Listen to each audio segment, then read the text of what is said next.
深夜的东京，一通紧急电话划破首相官邸的沉寂，台湾海峡出事了。随着这简短讯息传来，日本高层的神经瞬间绷紧。一句台湾有事就是日本有事的警语，早在风平浪静时便回荡在议事厅，如今仿佛预言成真般扣动着亚洲局势的扳机。这句话的发表者正是日本首相高市早苗。一场环绕着台海战云、日本决策、国际同盟与历史恩怨的复杂剧码就此揭开帷幕。第二次世界大战的硝烟散去后，日本在美国主导的占领改革下制定了和平宪法，第9条明文放弃交战权，只保留自卫力量。自此之后，数十年，日本在安全事务上谨守专守防卫原则，小心翼翼避免卷入国际冲突。1972年，中日邦交正常化时，东京政府在中日联合声明中重申了一个中国原则，理解并尊重北京将台湾视为中国领土不可分割一部分的立场。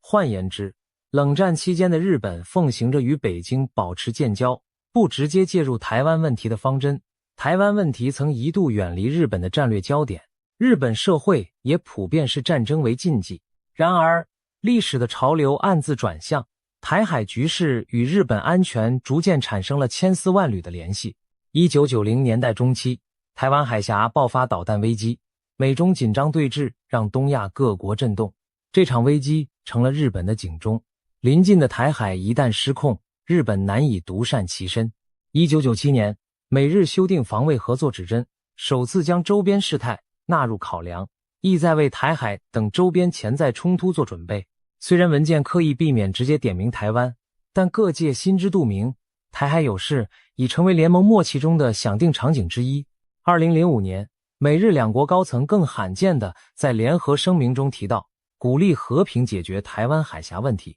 日本开始公开承认台海安全与自身利益相关联，这些转变标志着东京战略思维的转折。台湾不再只是别国的内政议题，而攸关日本的区域安全和海上生命线。进入2010年代，随着中国大陆军力迅速崛起，在东海和南海展现强硬姿态，日本对周边安全环境的评估更加警醒。北京在东海与日本存在间隔诸岛、钓鱼台列屿的主权争端，又频频以军机军舰穿越冲绳附近水域，让日本深感压力。2015年，时任首相安倍晋三强力推动安保相关法案通过，正式摆脱部分战后束缚，解禁了集体自卫权的行使。根据新法，日本若面临存立危机事态、存亡危机事态，即使本土未遭直接攻击，也能动用自卫队协防与日本关系密切的他国。虽然法条字面没有明讲台湾，但所有人都明白，这伪将来协防台湾打开了一道法律缝隙。在安倍政府时期，台湾有事就是日本有事的观念开始浮现，日本高层人士陆续松口谈及台海安全。例如，前副首相麻生太郎在2021年公开表示，台湾若遭侵略，可能构成日本生存危机，日本应协同美国防卫台湾。同年，日本防卫白皮书首度提及台海稳定对日本安全的重要性。种种迹象显示，日本正一步步淡化过去对台海问题的忌讳，历史记忆与现实利益的纠葛也不可忽视。对中国而言，日本在台湾问题上的任何介入都触痛着二战创伤和殖民记忆。毕竟，日本曾于1895年至1945年殖民统治台湾达50年之久。中方官方长期强调，台湾是中国内政，敏感戒备着日本的安全政策转向，担心昔日的侵略者会否卷土重来。因此，日本在改变国防战略时，总要面对一双来自北京的冷峻眼睛和历史的沉重警告。乌克兰战争的爆发，让远东的日本看到了现实的残酷。大国入侵若临，不再只是历史教科书上的段落，而是21世纪真真切切上演的剧码。岸田文雄首相在2022年前后多次警告，今日的乌克兰可能就是明日的东亚，投射的阴影直指台海。一时间，明天会不会轮到台湾的疑问震动着日本舆论和决策圈。面对可能的最坏情况，东京当局开始强化战略布局。2022年底，日本政府更新了安保3文件，包括新版国家安全保障战略，首度将中国明确称作前所未有的战略挑战。同时宣布将在未来5年内将国防预算提高至 GDP 的 2%， 翻修长期以来偏低的军费水准。这象征着日本决心摆脱经济大国军事小矮人的形象，向更积极的防务角色转变。更引人注目的是，日本决定引进远程打击武器，以拥有所谓反击能力。2023年起，东京陆续采购美制战斧、巡弋飞弹，并研制国产远程导弹，部署在西南诸岛方向，用于在战时打击敌方基地或舰队。这项改变被视为日本防卫政策的重大转折。虽然官方强调是防御目的的威慑，但事实上已突破过去不拥有攻击性武器的心理界限。日本开始在冲绳县及鹿儿岛县的离岛，包括与那国岛、石垣岛、宫古岛等，部署反舰飞弹和防空飞弹部队，加强第一岛链前沿的防卫力量。因与那国岛距离台湾仅约110公里，许多军事专家形容这些岛链宛如日本不沉航母，未来很可能成为台海战争的前哨。在美日同盟框架下，东京和华盛顿之间也积极就台海紧急事态进行协调准备。华尔街日报曾报道，美日国防官员从2022年起便着手研讨联合应对台湾有事的计划，进行了为期1年多的兵棋推演。详定内容包括，万一台海开战，日本自卫队如何配合美军行动，例如负责在台湾周边海域搜寻猎杀解放军前舰，提供后勤补给等。不过，报道也指出，由于日本国内的反战民意和法律限制，东京一直对出兵台湾保持谨慎，未向美方做出明确承诺。毕竟日本领导人长久以来避免公开细谈台海战争时本国将扮演的角色，一部分原因正是民众对被卷入战火心存疑虑。民调显示，多数日本人虽同情台湾的处境，却难以接受让自卫队远赴台湾作战的想法。庆应大学一位教授直言，如果问日本民众愿不愿意冒着生命危险保卫台湾，大概有90%都会回答不。这种舆论氛围导致官方态度略显矛盾。一方面，日本政府加速备战脚步，在军费、军备和同盟合作上动作频频；另一方面，对于真要不要派兵驰援台湾这个问题，高层多以模糊话语带过，生怕踩到政治地雷。岸田政府期间，日本推出一系列动作，强化台海有事的应变能力。2023年底，东京与华府宣布组建联合调整所等同盟协调机制，以便在危机时快速共享情报，分工合作。2024年，日本自卫队更与美军、澳洲军队举行前所未有的大规模联合军演，重点科目包括离岛防卫和难民救援，明显冲着台海剧本而来。甚至有报道称，美日已草拟好战时分区布防方案，比如在冲绳西南方的小岛临时部署美国海军陆战队，作为反制中国登陆台湾的桥头堡。2025年3月，日本政府公布了首度具体的平民撤离计划，一旦台海开战，将动员船只和飞机，在6天内把冲绳县仙岛群岛、含石垣、宫古与那国等岛屿约11万居民及观光客撤往九州的福冈、鹿儿岛等地区。这项计划细节透过媒体披露，政府将征用民间渡轮、航空器，把居民转移至安全岛屿，再安置到本土各地。当局甚至规划从2026年起，在当地进行实地撤离演练，以免真发生战事时手忙脚乱。与此同时，防卫省也在与那国岛上建造地下防空设施，并储备凉水，部署地对空导弹，用以保护这座距台湾仅1海峡之隔的前线岛屿。负责防卫政策的中古原防卫大臣强调，他能明显感受到偏远离岛居民对周边局势的强烈危机感，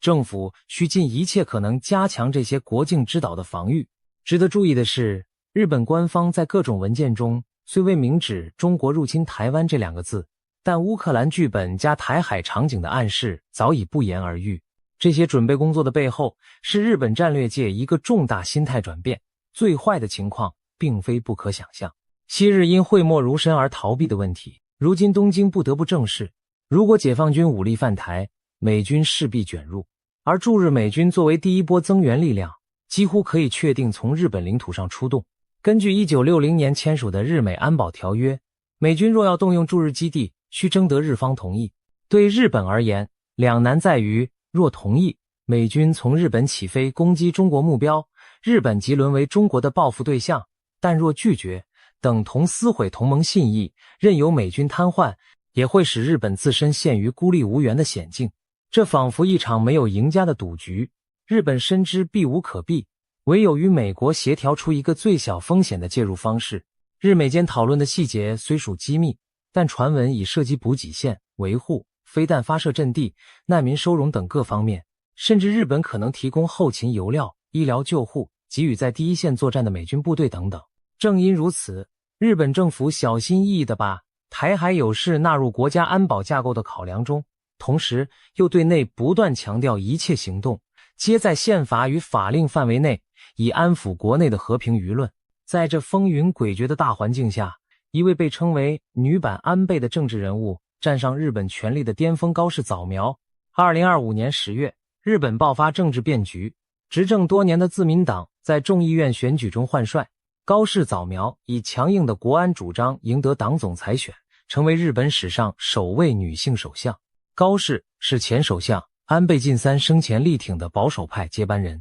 她出身右派，行事风格强硬，理念上抗中、亲美、友台，在外交安全议题上与安倍路线一脉相承。早在担任总务大臣等职务时，高市便以鹰派言论闻名。他支持参拜靖国神社，主张修改和平宪法、第9条入宪自卫队、增加防卫预算等等。关于台湾，高市更是少数敢于公开表达支持的日本政客之一。2025年初，他以执政党高层的身份访问台湾，与台湾政要会晤寒暄，释放出对台友好的明确信号。此举在当时就引发中国不满，视为日本公然提升与台关系的挑衅举措。上任首相仅半个月，高市早苗就卷入了一场震撼中日、美日关系的风暴中心。2025年11月7日，在日本国会众议院预算委员会会议上，反对党议员抛出尖锐提问：如果中国大陆对台湾采取军事行动，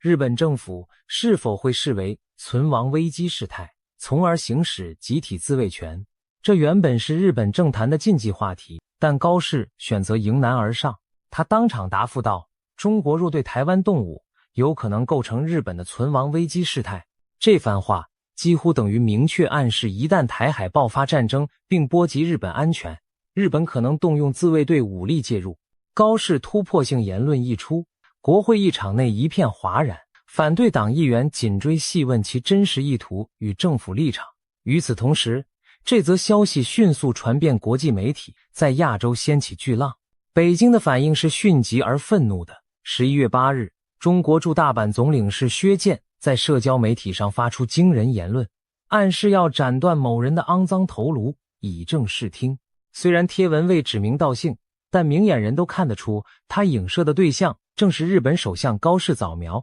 这种带有恐吓意味的失格发言旋即被日方严正抗议，中方事后也删除了该言。但这仅仅是序曲，更猛烈的外交风波接踵而至。北京外交部在随后几天密集发炮。11月10日，发言人接连抛出3问，质问日本领导人发表这种涉台言论究竟意欲何为？难道要挑战中国核心利益，阻挠中国统一吗？到了11月13日，中国外交部发言人再升级为4问，并罕见地使用了侵略行为这种措辞给日本扣帽子。发言人厉声警告，如日方胆敢武力介入台海局势，将构成侵略行为，中方必将迎头痛击。他还奉劝东京当局不要在台湾问题上玩火，扬言玩火者必自焚。短短数天内，中方从措辞相对隐晦的规劝飞升到直白无比的军事恫吓。同日，中国外交部副部长紧急召见日本驻华大使，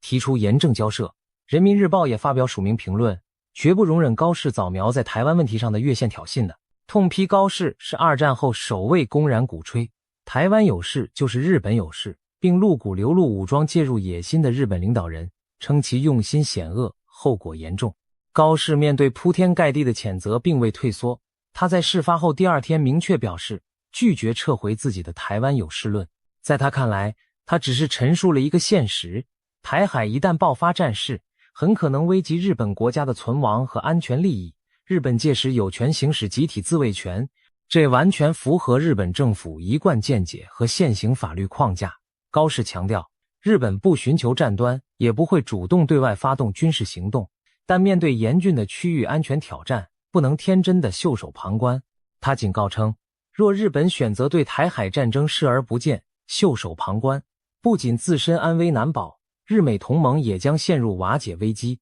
毕竟，东京与华府之间是唇齿相依的安全伙伴关系。美国多次公开承诺保卫日本安全，如果台湾有事，美军陷入苦战，而日本做事盟友流血却按兵不动，这样的同盟关系无疑名存实亡。高市此番表态意在说明，日本的积极应对其实是为了维护同盟信义和自身长远利益。尽管高市言之凿凿，但日本国内舆论对他的强硬路线看法不一。反对党立宪民主党的资深议员冈田克也在国会批评高市轻率鲁莽，认为他此言激化了中日紧张，要求他澄清真意并检讨发言方式。前首相野田佳彦也委婉地质疑高市在预算委员会上的发言导致在野党议员遭受舆论批判，身为首相需负起沈淀风波的责任。面对国内异议，高市在之后的参议院会议上解释称，他提及台湾有事，只是为举例说明何谓存亡危机事态，并无改变政府遵循1972年日中联合声明的基本立场。他再三强调，日本在台湾问题上的政策没有任何改变，仍然尊重一个中国原则，不支持台湾独立。换言之，高市试图向各方保证，他虽语惊四座，但日本并未背弃过去的外交承诺。然而，他的强硬措辞和后续的辩解已足以令国际社会感受到日本政策正在经历一场细微而深刻的调整。东京对台海变局不再闪烁其词，而开始直面迎击的可能性。高市早苗抛出的台湾有事论余波未了，其实正反映出整个日本政府对台海战争情境的通盘思考。即便没有高市，近年来东京也早已在进行相关的沙盘推演和政策准备。日本自卫队和美军制定的多层次预案中，包括救援在台日本人、防卫琉球群岛、维护海上交通线，以及在必要时有限介入冲突等选项。根据2021年底通过的新经济安保法，日本强化了重要物资供应链管控和科技管制，防止战时遭受掣肘。而2023年以来增购的大批军备，如 F-35 隐形战机、无人机舰队、卫星通信系统等，也都是针对可能的高强度对抗量身引进。可以说，日本正默默将自身塑造成一个备战状态，不主动挑衅，但若战端突起，具备快速反应和持久作战的基本条件。从法律程序上看，日本政府对任何出兵行动仍保持审慎而复杂的决策机制。根据2015年安保法制，自卫队要出动执行集体自卫，需内阁判定存在存立危机事态，并获得国会批准。这意味着除非日本认定台海冲突对日本的存续构成威胁，例如日本领土遭攻击或关键同盟国遭侵略，直接危及日本生存，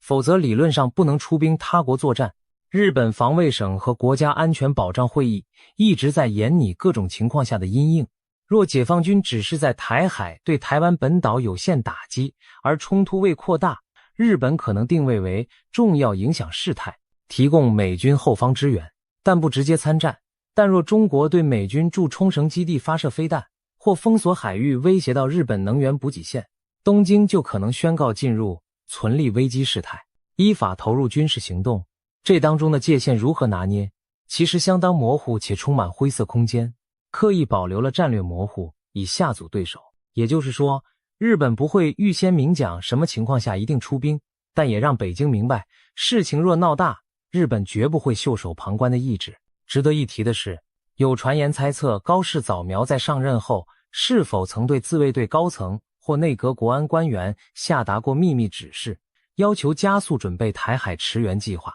毕竟他的立场如此鲜明，外界不免联想他私下可能更积极部署。然而截至目前，并无可靠媒体报道证实高市下达了任何具体的密令。日本的政策制定更多是体现在预算投入和法规修订上，而非口头命令。从实际动向看，高市政府上台后倒是火速推动了几项重要措施，例如宣布进一步放宽防卫装备输出3原则，打算允许日本企业出口杀伤性武器，提升日本军工产业水准，成立由首相担任议长的国家安全情报会议，整合防卫省、自卫队、警察厅等情报资源，以加强危机监控和情报搜集，研议建立类似美国海外投资审查委员会 CFIUS 的机制，严审外资收购敏感技术产业，防堵中国渗透日本经济安全等。这些政策并非直接针对台海战争的军事行动，但所织就的网络明确指向一个目标，强化日本对抗中国的总体国力与韧性。因此，即便没有密令这类戏剧化桥段，高市领导的政府已在方方面面为潜在的台海冲击做更充分的准备。可以说，日本正一面调兵遣将备战未然，一面在外交场合保持克制，不让紧张关系进一步失控。在日本安全政策明显转向，领导人放话不惜介入台海之际，中国方面展现出了前所未有的警觉与强硬。除了前述外交部连番发难外，北京从政府高层到官媒军方，全方位对日本发出警告信号。中国外交系统率先行动，中国外长王毅在国际场合直指日本出现危险的军国主义苗头，呼吁国际社会对东京保持警惕。2025年11月，高市和中国领导人习近平在韩国出席 APEC 峰会时碰面。据悉，习近平当面重申了台湾问题对中国的极端重要性，敦促日本慎言慎行。而中国常驻联合国代表傅聪更在2026年2月的联合国会议上公开表态，无论日本以何种借口行使所谓集体自卫权干涉台湾，都将被视为对中国的侵略行为，中国必将进行坚决报复。傅聪的发言比之前外交部发言人的措辞更进一步，几乎是在国际舞台向日本下达最严厉通牒。他痛批东京试图以集体自卫之名干涉台海是歪理邪说，呼吁所有爱好和平的国家都应对日本的图谋予以抵制。在傅聪讲这番话的同时，中国官媒也把美日当月举行的铁拳联合军演描述成染指台湾问题的图谋，提醒读者不要被日美虚张声势所迷惑。中国军方同样毫不掩饰不满，解放军高层和国防部发言人多次点名日本，指责日方抛弃战后和平承诺。中国国防部发言人蒋斌上校在例行记者会上回答相关提问时严厉地说，日本政府长期以来透过所谓宪法解释，不断突破专守防卫原则，解禁集体自卫权，又以防卫为名发展进攻性武器，把重整军备披上法治外衣。如今日本右翼势力鼓噪要把自卫队明文化写进宪法，表面说是完善法律，其实是掏空和平宪法，为军事扩张开方便之门。蒋斌警告道，日本右倾势力正图谋透过军事、舆论、法律等手段挑战战后国际秩序，国际社会务必要高度警惕，联手守护二战胜利成果和地区和平稳定。尽管这番话没直接提及台湾，但矛头不言自明。中国军报和国防大学的一些专家文章则更加直白，批评高市早苗政府疯狂扩军，意图将日本变成随时可以出兵的军事大国。一些大陆军事评论员甚至放言，日本如果敢在台海问题上越雷池一步，必将自食其果，再次品尝战败的苦果。除了官方措辞，中国的民意和宣传机器也强力介入，营造强硬氛围。官媒《环球时报》刊登多篇社评，把高市的发言称作荒谬至极的挑衅，指他为了迎合右翼选民，不惜拿台海问题火中取栗。文章称，现在一个高度军事化、越来越危险的日本正在出现，日本的军国主义幽灵似乎再度出笼，这不仅威胁中国，也让整个亚洲邻国感到不安。官媒引述一些国际人士观点说，高市故意强硬表态，可能是为了巩固选举支持，但却在玩一场危险游戏。更为极端的是，早在2021年，中国网络上一段所谓爱国主义影片就曾疯传视频，声称如果日本胆敢干涉中国统一大业，中国将不惜首先使用核武器打击日本，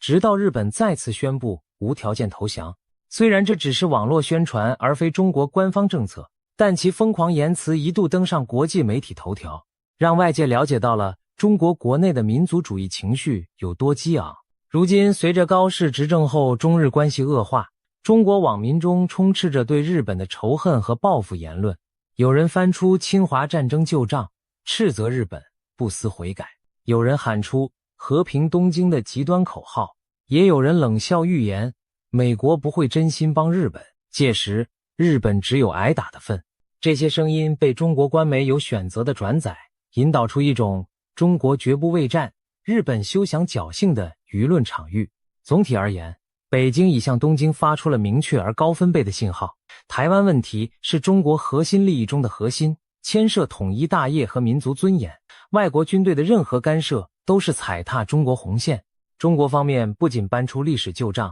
提醒日本曾经因侵略行为付出沉重代价，投降与战后国际秩序的惩罚，也表明当前决心，中国终将统一，也必将统一，没有任何势力能阻挡。如果日本胆敢以武力赴台助战，那就等同回到了侵华战争的老路，中国人民解放军将毫不留情地予以痛击惩戒。这样的强硬表态几乎将中日官方关系推向冰点。2025年末到2026年初，一场中日外交风暴笼罩着东亚，两国互相召见大使抗议，中方单方面取消或冻结多项两国文化和经济交流计划，甚至有传北京考虑取消对日熊猫租借、限制中国游客赴日旅游等措施作为报复。在中国强大压力下，日本政府内部其实也是如履薄冰，不断重申立场未变，试图为高市发言降温。然而话一出口，覆水难收。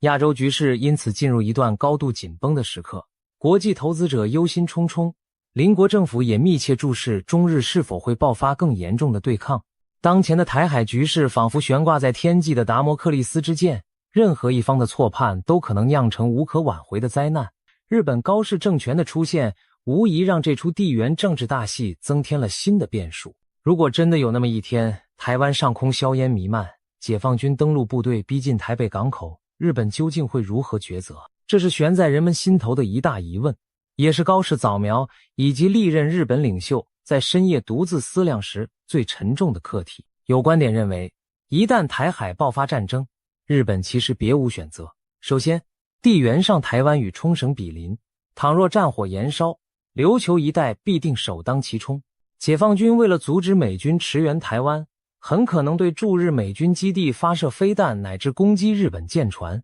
如此一来，日本即使原本想置身事外，也势必要自卫反击。从这角度看，日本自卫队极可能在被动卷入的情况下投入战斗，这并非主动出兵台湾，却将构成事实上的交火。此外，若美军遭攻击，日本基于同盟条约帮助防卫驻日盟军，也是理所当然的权利义务。尽管法律程序复杂，但战争发展瞬息万变，不容许冗长的国会辩论。一旦中国导弹落在日本领土，日本朝野多数势力势必团结一致，立即授权首相动用武力还击。可以想见，那将是自二战以来日本首次对外行使武力，自卫队将与美军协同行动，承担起拦截导弹、制海制空、保护国民的重任。对中国而言，这等同于直接和美日两强同时交战，战局风险陡增。另一种可能情境是，若中国攻击台湾，但暂时避免攻击日本目标，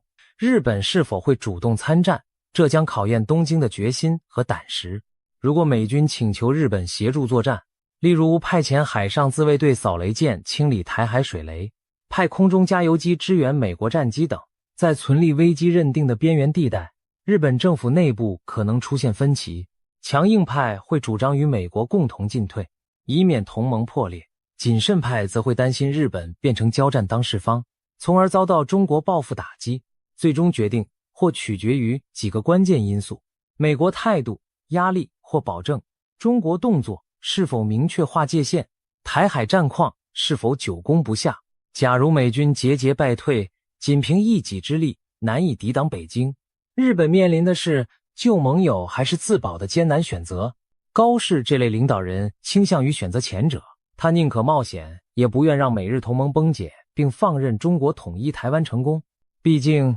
若台湾被武力吞并，美国势力被逐出第一岛链，下一个面临安全威胁的无疑就是日本本身。长痛不如短痛，许多保守派日本战略家认为，与其将来独自面对壮大的中国，不如现在就与盟友联手承担风险。他们相信，严格限制的小规模参战可以传达决心，同时避免战火全面烧至日本本土。然而，战争一旦开启，就如开闸洪水，没有人能保证冲突会严守剧本，不升级失控。日本出手干预的那一刻，也许就踏上了一条不归路，中国极可能立即将日本视同主要敌对方，对东京、大阪等城市进行威慑性打击的威胁便会大增，甚至引发更广泛的地区战争。这种前景之可怖，使得迄今任何一位日本首相在公开场合仍绝口不提进攻或参战字眼，转而以确保下阻、避免事态升级等外交辞令代替。未来数年，中日两国在台海问题上的博弈注定愈发激烈。日本可能在短期内面临几个关键抉择：要不要正式将台湾有事写入国家防卫战略和法律文件中，以提高对北京的威慑力；要不要跟随美国对台湾加强军事支持，例如提供军事情报、派遣自卫队医疗舰进行人道援助等；要不要推进修宪，使自卫队拥有更正当的海外作战权限。以高市早苗的性格，他倾向于强化日本的姿态。他上任后已表示将加速研议修宪，争取早日修改和平宪法中关于自卫队地位的含糊规定，并检讨防卫大纲，把中国和朝鲜的威胁写得更直白。同时，他也力主强化日美韩安全合作，拉拢理念相近的澳洲、印度等国，打造一张对华围堵网。在高市的想象中，也许只有日本真正变得强大，才能确保中国不敢轻举妄动。然而，这条路却让邻国和部分国民不寒而栗。日本是否会走向军国主义、复辟？是否会因冒进而引火上身？对此疑问，高市及其支持者断然否认。他们声称，日本一切军备和法律调整都是专守防卫的延伸，目的在于下阻战争，而非挑起战争。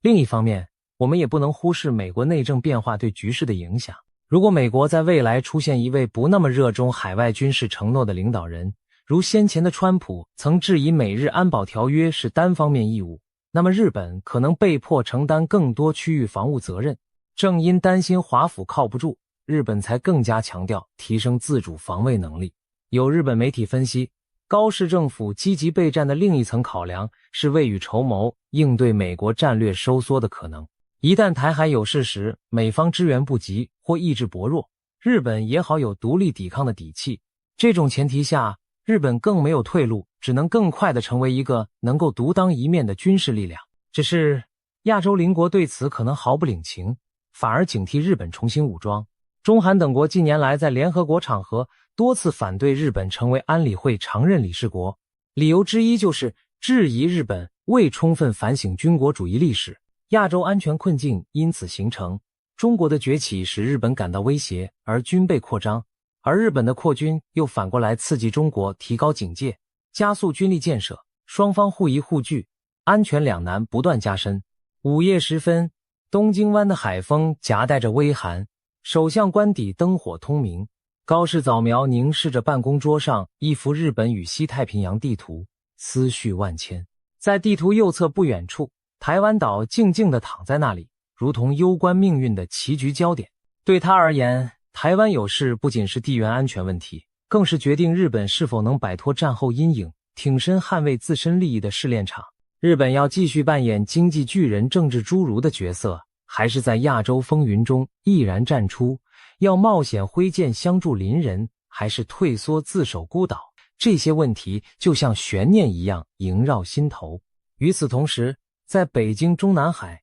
中国领导人也在筹划着另一盘大棋。统一台湾是百年国梦，一刻不能放松。日本的动向则是不可不防的变数。历史书写过侵略与抵抗的血火篇章，也缔造了战后和平发展的黄金时代。如今，新的篇章即将展开，但愿不会重蹈过往的战火，而是走向另一种可能，透过智慧与克制，寻求和平共处之道。然而现实是残酷的，台海局势正处在一个微妙平衡与惊险边缘并存的临界点，一丝误判，一次擦枪走火，都可能将东亚拖入黑暗深渊。高市早苗对台海冲突的强硬立场，凸显了日本在面对区域安全挑战时的决心与困惑。日本政府和自卫队为最坏情境所做的缜密准备，反映出一个国家对和平的珍视以及对危险临界的清醒。而中国对日本安全政策转变的猛烈回应，则蕴含着历史伤痛和现实利益交织下的不信任与戒心。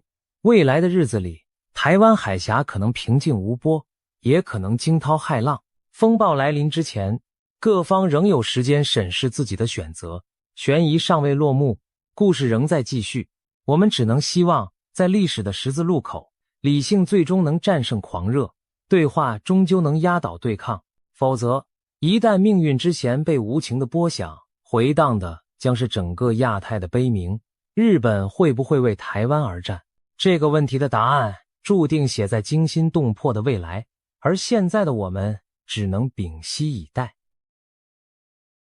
就在不久前，被誉为新诺查丹马斯的英国灵媒帕克预告了2026年将有巨大的巨变，日本上空可能出现巨型毒气云，美中俄之间爆发一场间接战争，甚至国际领导人将面临致命危机。更令人震惊的是，这些描述竟然和古老的印度纳迪叶预言不谋而合，同时还有其他预言体系指向相同的时间点和地区。三重预言的惊人重合，到底是巧合还是命运的警讯？今天我们就一起深入这条时间轴，看看帕克是如何描绘即将到来的巨变，以及这些预言之间又如何互相印证。首先，我们从帕克的背景开始说起。帕克是英国知名的预言家与灵媒，因多次成功预测世界事件而闻名，被许多人称为当代的诺查丹马斯。他早在2015年出版的《来自宇宙的讯息》一书中，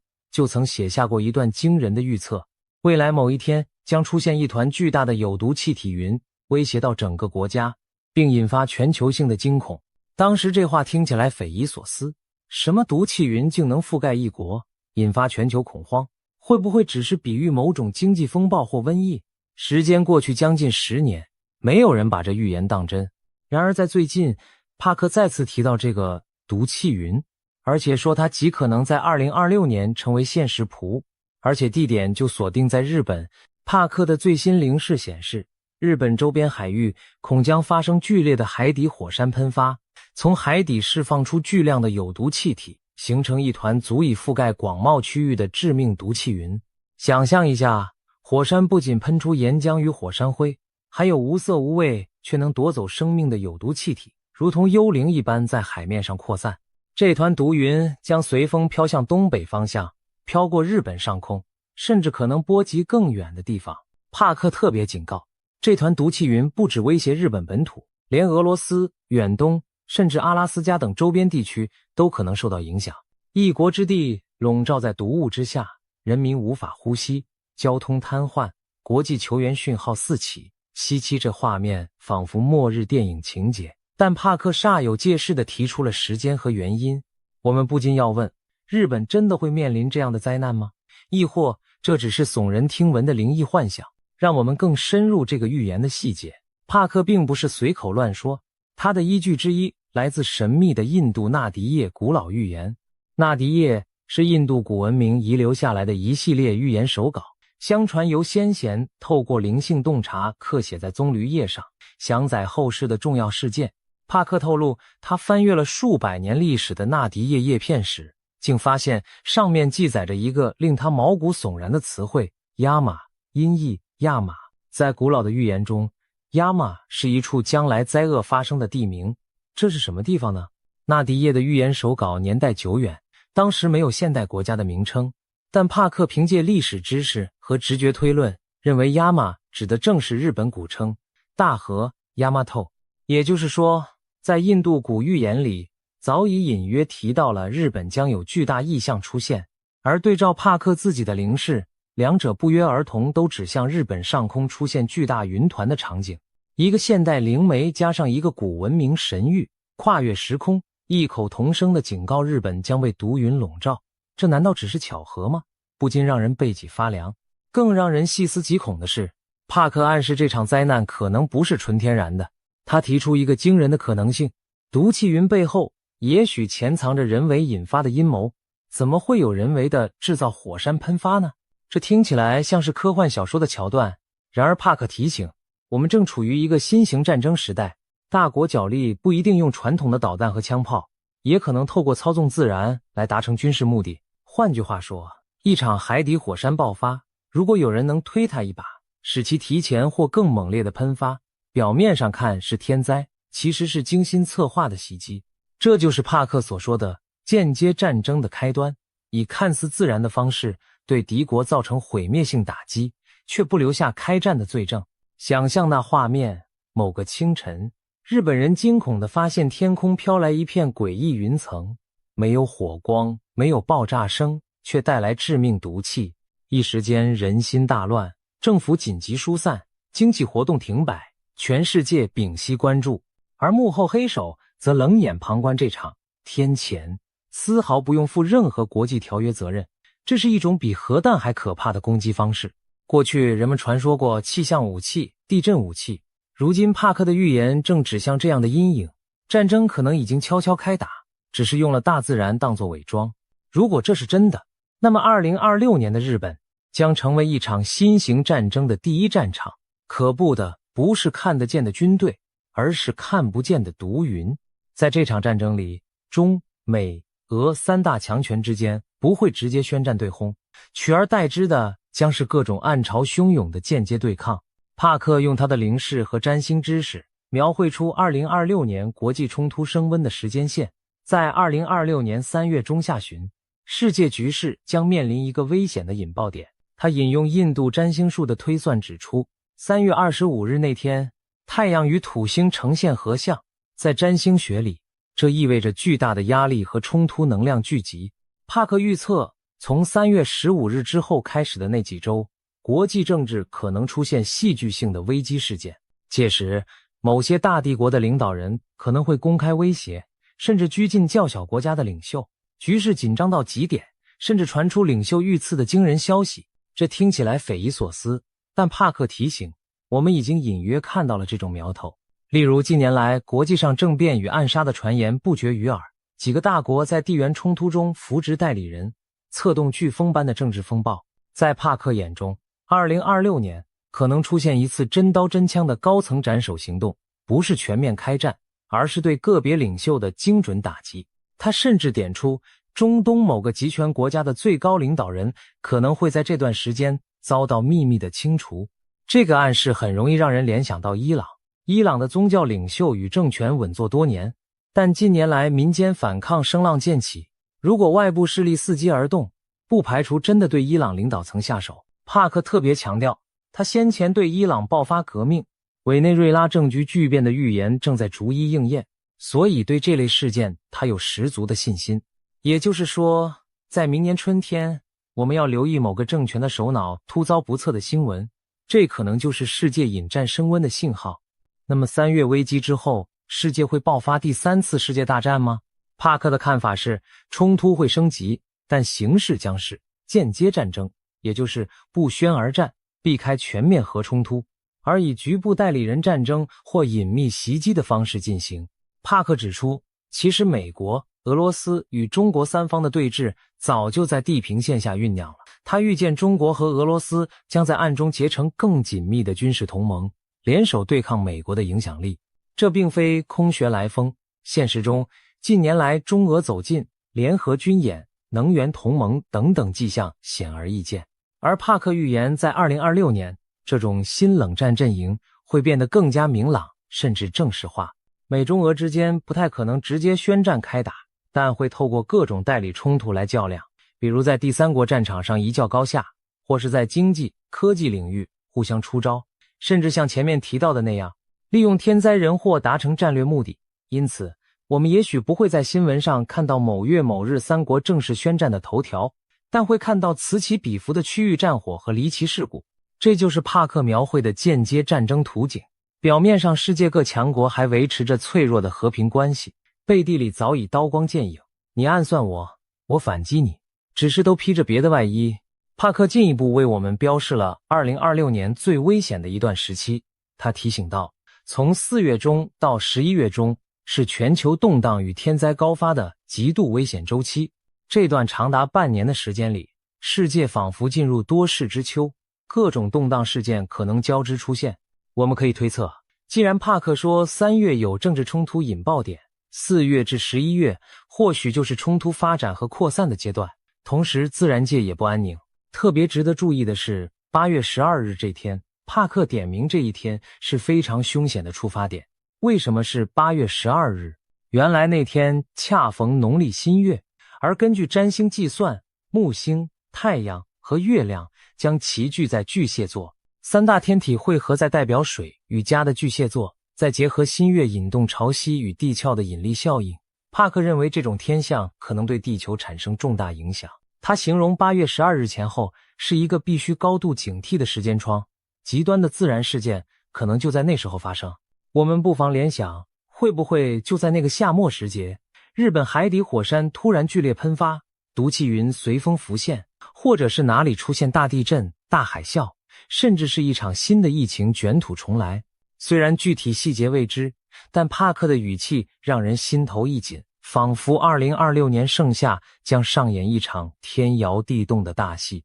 谈到这里，我们已经看见帕克预言的两大主线，其一是政治、暗战与刺杀阴云，其二是自然灾害连环爆发。更令人不安的是，帕克在预言中暗示，这两条主线可能并非独立平行的，而是交织在一起。也就是说，人祸与天灾或许相互交融，让局势更加扑朔迷离。我们之前提到毒气云可能是人为引发的灾害，这正是一个例子，天灾成为了战争武器。帕克还举了一个值得深思的例子，如果中国和俄罗斯结盟对抗美国，他们未必直接与美军开战，但可以在其他战场上牵制美国。同理，他们也可能针对美国的盟友下手。日本作为美国在亚洲最重要的盟国之一，如果遭遇毁灭性灾害，美国将腹背受敌，手忙脚乱。这样的间接打击战略价值极高，而成本低廉，难怪帕克会特别提醒日本的灾难可能是战争的一部分。换言之，2026年的自然巨变也许正是某场隐秘战役的兵器与硝烟。那么除了日本之外，帕克还预言了另一场重大灾难——南印度的超大海啸。他在灵视中看见，在2026年接近年底的时候，大约10月或11月，印度南部的沿海地区将遭遇一场毁灭性的海啸袭击，那将是巨大能量释放的结果，可能源自一次强震或海底板块剧烈移动。这项预警同样并非空穴来风，帕克透露，这个讯息其实是透过纳迪叶传达给他的。根据帕克的说法，印度教神奇湿婆 Shiva 在纳迪叶预言中提及了南印度的大水灾。湿婆是毁灭与重生之神，如果他透过叶片向后世示警，想必意味着一场惊天动地的灾难，同时也隐含之后重建的新生。纳迪叶的守护神与帕克的灵视再次对上号。南印度的确长久以来被认为有发生巨震海啸的风险。历史上，比如1881年马德拉斯的巨震，2004年印尼大海啸波及印度，南印沿海深知海洋无情。而帕克特别指出，年底前后印度洋将有不祥之兆，让人不得不联想到这场海啸预言。如果真有如此超级海啸袭击南印，对整个印度次大陆乃至周边国家都将是一场人道与经济双重灾难，也许数十万计的人将流离失所。我们只能希望这预言永远别实现，但听到这样精确的警告，不由得不心生戒惧。读到这里，你或许感到压力沉重，毒气云、暗杀、战争、地震、海啸，仿佛2026年被描述成一幅末日年鉴。然而，出人意料的是，帕克并没有给我们一副绝望的未来图景，反而在预言的最后给出了一丝光亮与希望。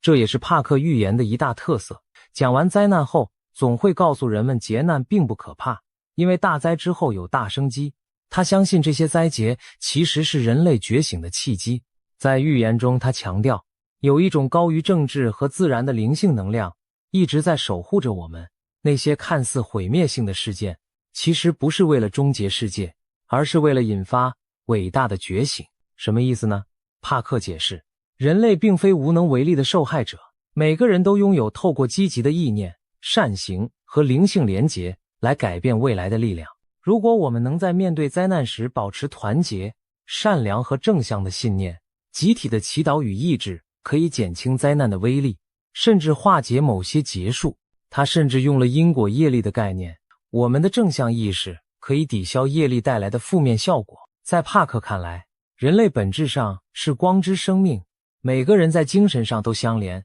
当全球共同面临严峻考验时，只要我们不陷入恐惧和仇恨，而是选择灵性上的团结，那将成为改变周遭事件的最强大力量，胜过任何武器或阴谋。这番话听起来很玄，但也给绝望中的人带来一丝安慰。毕竟，预言的意义不正是未卜先知，以便让人们防范于未然吗？如果灾难注定降临，我们至少可以提前准备，心存善念，把伤害减到最低。而如果灾难是上天给人类的考卷，我们用爱与团结去作答，或许就能改写结局。帕克相信未来并非钢铁铸成，一成不变，而是可以被我们集体的自由意志所影响。换句话说，预言显现的可能性越可怕，我们越应该以积极正面的行动来对抗它。就像黑夜越深，星光才越显得耀眼。这番黑暗中的希望论调让人想到许多宗教和精神领袖传递的信息：危机即转机，破坏预示着重生。有意思的是，帕克并不是孤独地唱这出灾难与救赎的独角戏。近期来自世界各地不同背景的预言和占星消息，竟然罕见地一致指向2026年这个关键年份，仿佛众口一词地警告着什么。我们前面提到的印度古老纳迪叶预言算是一个。除此之外，被称为印度神童的年轻占星师阿南德，以及一位来自美国的基督徒预言者布兰登，也在不约而同地强调2026年的特殊性。如果说帕克代表的是西方灵媒传统，纳迪叶代表东方古老神谕，那么阿南德则是现代吠陀占星术，布兰登则带有基督信仰色彩，三个完全不同的预言体系，居然交织出相似的警讯，这绝对耐人寻味。先来看阿南德。阿比吉亚·阿南德是印度近年来走红的青年占星师，虽然年纪轻轻，因预言准确被称为神童，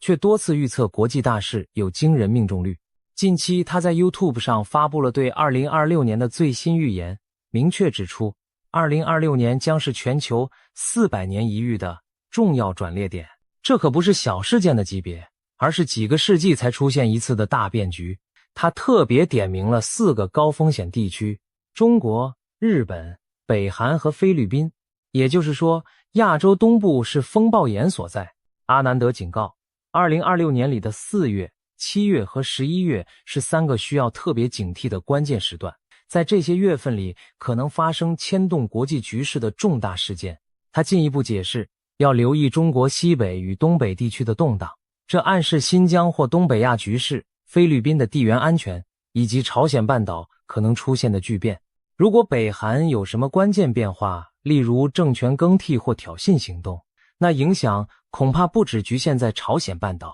而会波及整个亚太，甚至全球安全架构。听到这里，你是否发现阿南德和帕克的预警有许多共鸣之处？帕克说中国会和俄罗斯结盟对抗美国，阿南德也点出中国和北韩这些亚洲共产国家在关键名单里。帕克说日本有大劫难，阿南德也直指日本是高风险国。帕克提到3月下旬触发冲突，阿南德则将重点放在4月、7月、11月，时间略有差异，但都认为上半年开始乱，全年都有大波折。在地点上更是惊人的重叠，东亚，尤其中国势力范围相关的地区，都被这两人高亮标注。两人方式不同，一个灵视，一个占星，却画出了相似的战力图景，令人不得不陷入沉思。难道2026年真有某种东方危机在酝酿？再看看美国的布兰登，布兰登·比格斯是一名具有基督徒背景的预言家，被称为守望者。他经常发布一些来自祷告和意象的讯息。在一系列分享中，布兰登同样提到了2026年前后世界将面临的巨变。他特别谈到与中国有关的象征性意象，例如他曾提及决策之谷 Valley of Decision 这样的景象，暗喻世界正走到一个抉择点，还谈到可怕的技术正在崛起，让人联想到高科技战争或集权监控。更耐人寻味的是，他也预警过澳洲、美国等地将感受到远方风暴带来的震荡。在近期关于2026年的讨论中，布兰登直接把焦点指向中共政权的命运。他认为这个庞大体制将出现结构性的动摇甚至崩解迹象，而且布兰登的语气透露出一种宗教寓意，仿佛暗示上帝对集权暴政的清算时刻将至，中国将迎来历史性的转向。这与阿南德和帕克所提的中国动荡相呼应，只是角度一个从灵性审判出发，一个从星象风险出发，一个从地缘博弈出发，殊途同归，都把2026年描述为中共体制和整个亚洲秩序的关键年份。当三重预言出现如此罕见的重合，我们不得不细思其中蕴含的信息。三个不同文化、不同信仰背景的人，宛如盲人摸象般，从各自角度触及了同一头大象，那头潜伏在未来的危机巨兽。这是纯然的巧合，还是冥冥中有股力量在通过不同的渠道向人类敲警钟？理性或许告诉我们别太迷信，可连科学家都说，一次是偶然，2次是巧合，3次就是必然。当帕克、纳迪叶、阿南德、布兰登不约而同把目光投向2026，投向亚洲，我们真的能置若罔闻，当作笑谈吗？或许上天在不同的语言中重复着同一个讯息，只等待有缘人去倾听。值得一提的是，这些预言者并非只带来灾难的吓人预告，他们也都提到了危机中的机遇。前面说过，帕克强调大灾有大觉醒，而阿南德则补充了另一层乐观视角。他指出，2026年可能是医疗、科技、数学等领域取得突破性进展的一年。换言之，人类在惊涛骇浪中不见得只有沉沦，还可能迎来创新的高峰。例如新疗法的发现、AI 技术的飞跃、基础科学的重大发现，都可能在那年涌现，为人类社会带来正面的改变。这听起来和帕克所说的伟大觉醒不谋而合，不管用什么词，其实都指向黑暗中的光明。布兰登作为基督徒，则相信上帝的计划自有慈悲的一面，动荡之后或许是信仰和道德重整的契机。可以看到，无论东西方的预言，最终都没有把人类推向绝境，而是给出了一条自救或被救的曙光之路。或许这正是预言存在的意义，提醒我们危机将至，但也告诉我们该如何面对，如何改变自己，去迎接新世界。说到这里，回顾我们刚刚描绘的未来图景，你是否也感受到了一种又怕又期待的矛盾心情？怕的是那些触目惊心的灾难与冲突场景，天空飘毒云，大地裂巨浪，刺客的子弹和阴谋的匕首都在暗中寒光闪闪。期待的则是人类或许能从中觉醒，科技文明再上层楼，迎来新纪元的曙光。2026年究竟是黑暗深渊还是黎明前夜，这可能取决于我们如何书写自己的集体命运。帕克等人的预言就像提前送到我们面前的一份考题，答案并非铁板钉钉，我们完全可以把预言当作警示，从现在起就加强国际合作，监控火山地质活动，预备防灾计划，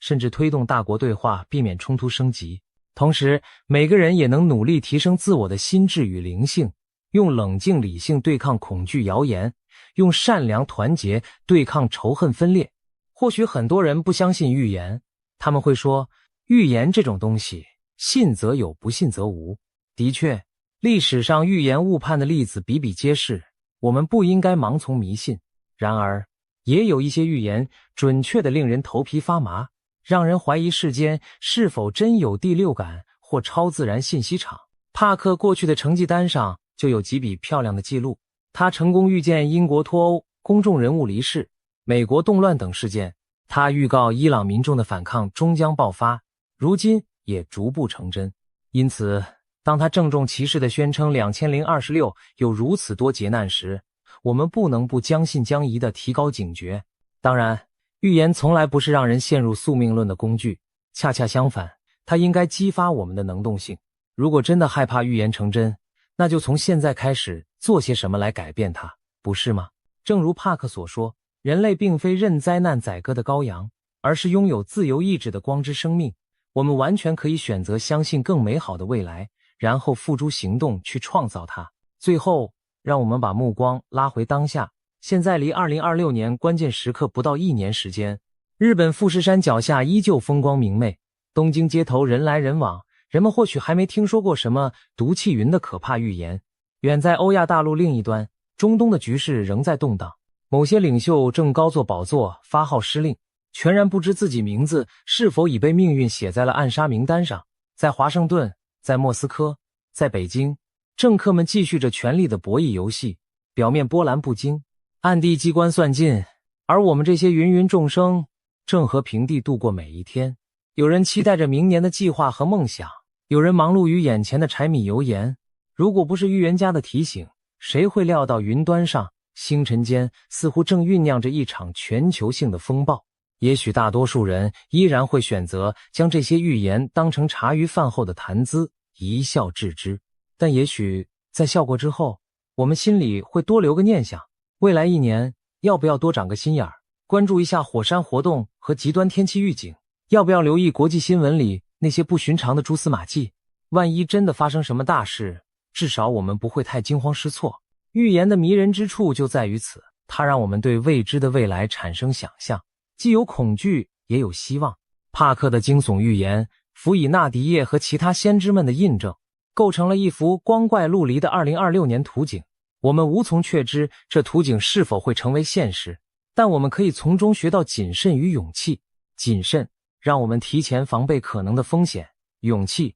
让我们即便身处风暴，也坚信人类的智慧与善念足以渡过难关。当巨型毒气云如果真地遮天蔽日时，我们要相信总有人会站出来寻找解毒的办法。当间接战争的黑手乱舞时，我们也要相信人类终究向往和平，不会让世界毁于一旦。让我们带着清醒而积极的态度走向2026年。毕竟，正如帕克所言，大灾难并非世界末日，而是新希望的开始。也许经过烈火淬炼，人类社会将蜕变出新的形态。我们期待着灾难预言最终被化解，人们在惊险中觉悟，在乱局中找到新秩序。当未来成为现在，我们回头再看这些预言时，希望能够欣慰地说，幸好我们努力了，改变了，而那些最可怕的场景没有发生。倘若如此，那将是全人类共同创造的奇迹。而如果不幸有部分预言真的发生，我们也已经提前做好了心理与行动上的准备，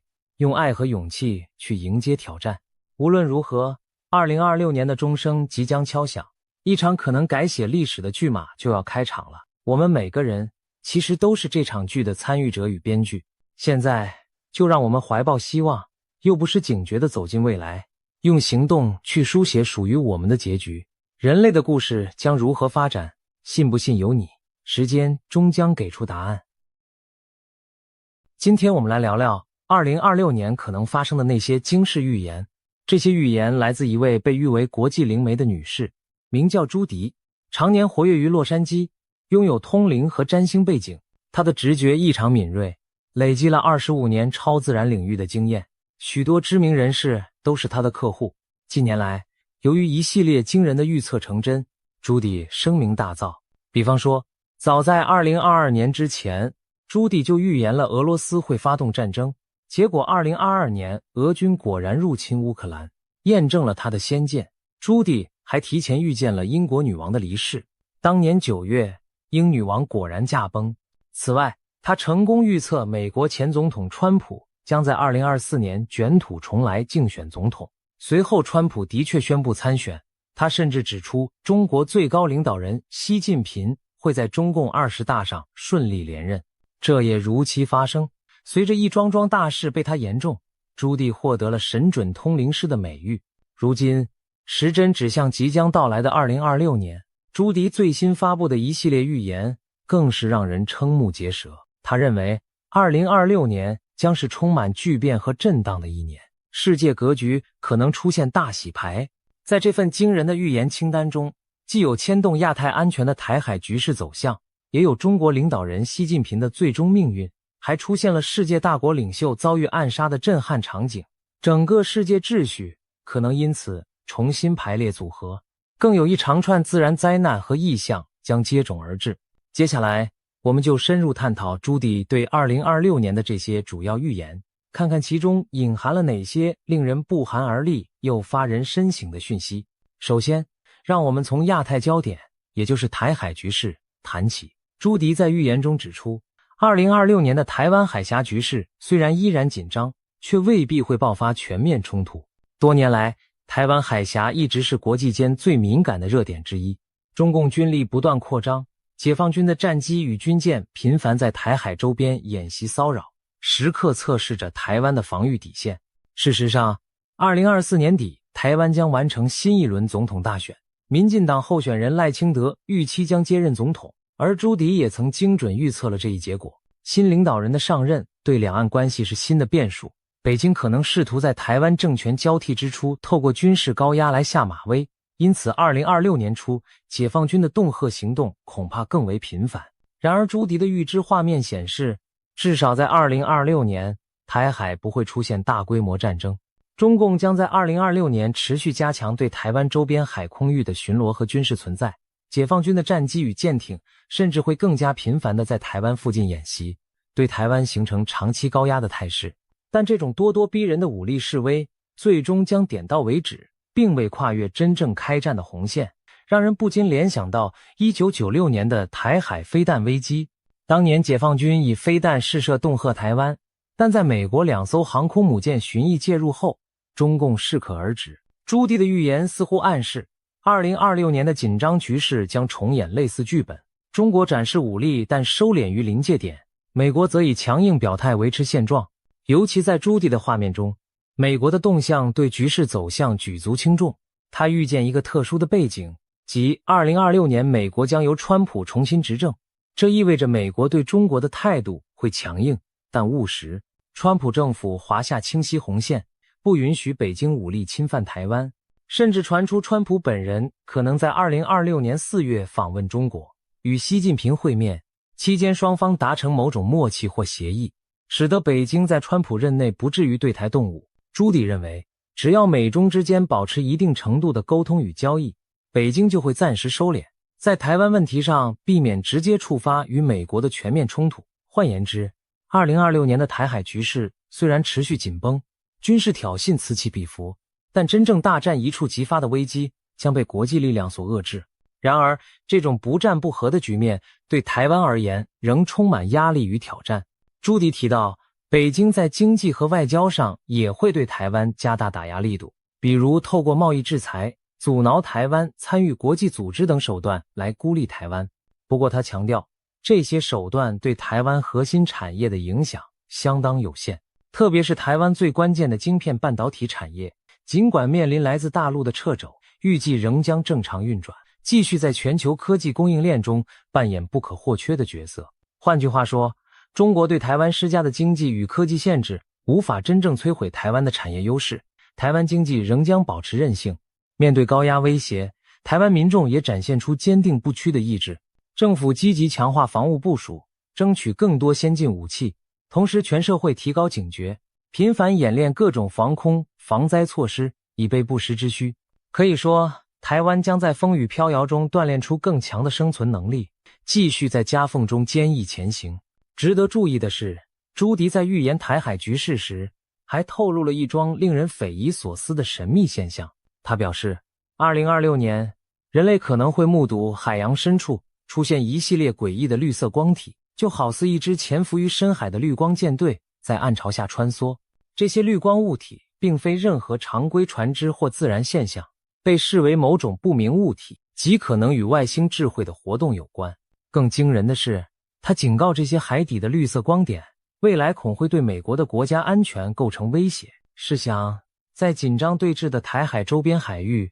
除了人类的军舰潜艇之外，若还潜伏着未知势力的神秘舰队，将会给台海局势平添多么扑朔迷离的变数。如此场景，恐怕连美国太空总署、NASA 等权威机构目前都讳莫如深，不敢轻易公开谈论。但朱棣的预言已经抛出了一个引人深思的问题：难道在台海波涛之下，还隐藏着我们未解的秘密？谈完台海，我们再把目光转向北京的中南海。朱棣的预言清单中，一项引人注目的内容，就是中国最高领导人习近平在2026年前后的命运走向。在现实中，习近平自2012年接掌中国以来，打破了中共领导人任期和年龄方面的惯例，他废除了国家主席的任期限制，并在2022年成功连任第3个任期，一路集权至今，成为中国执政时间超过10年的强势领袖。然而，习近平会一直掌权下去吗？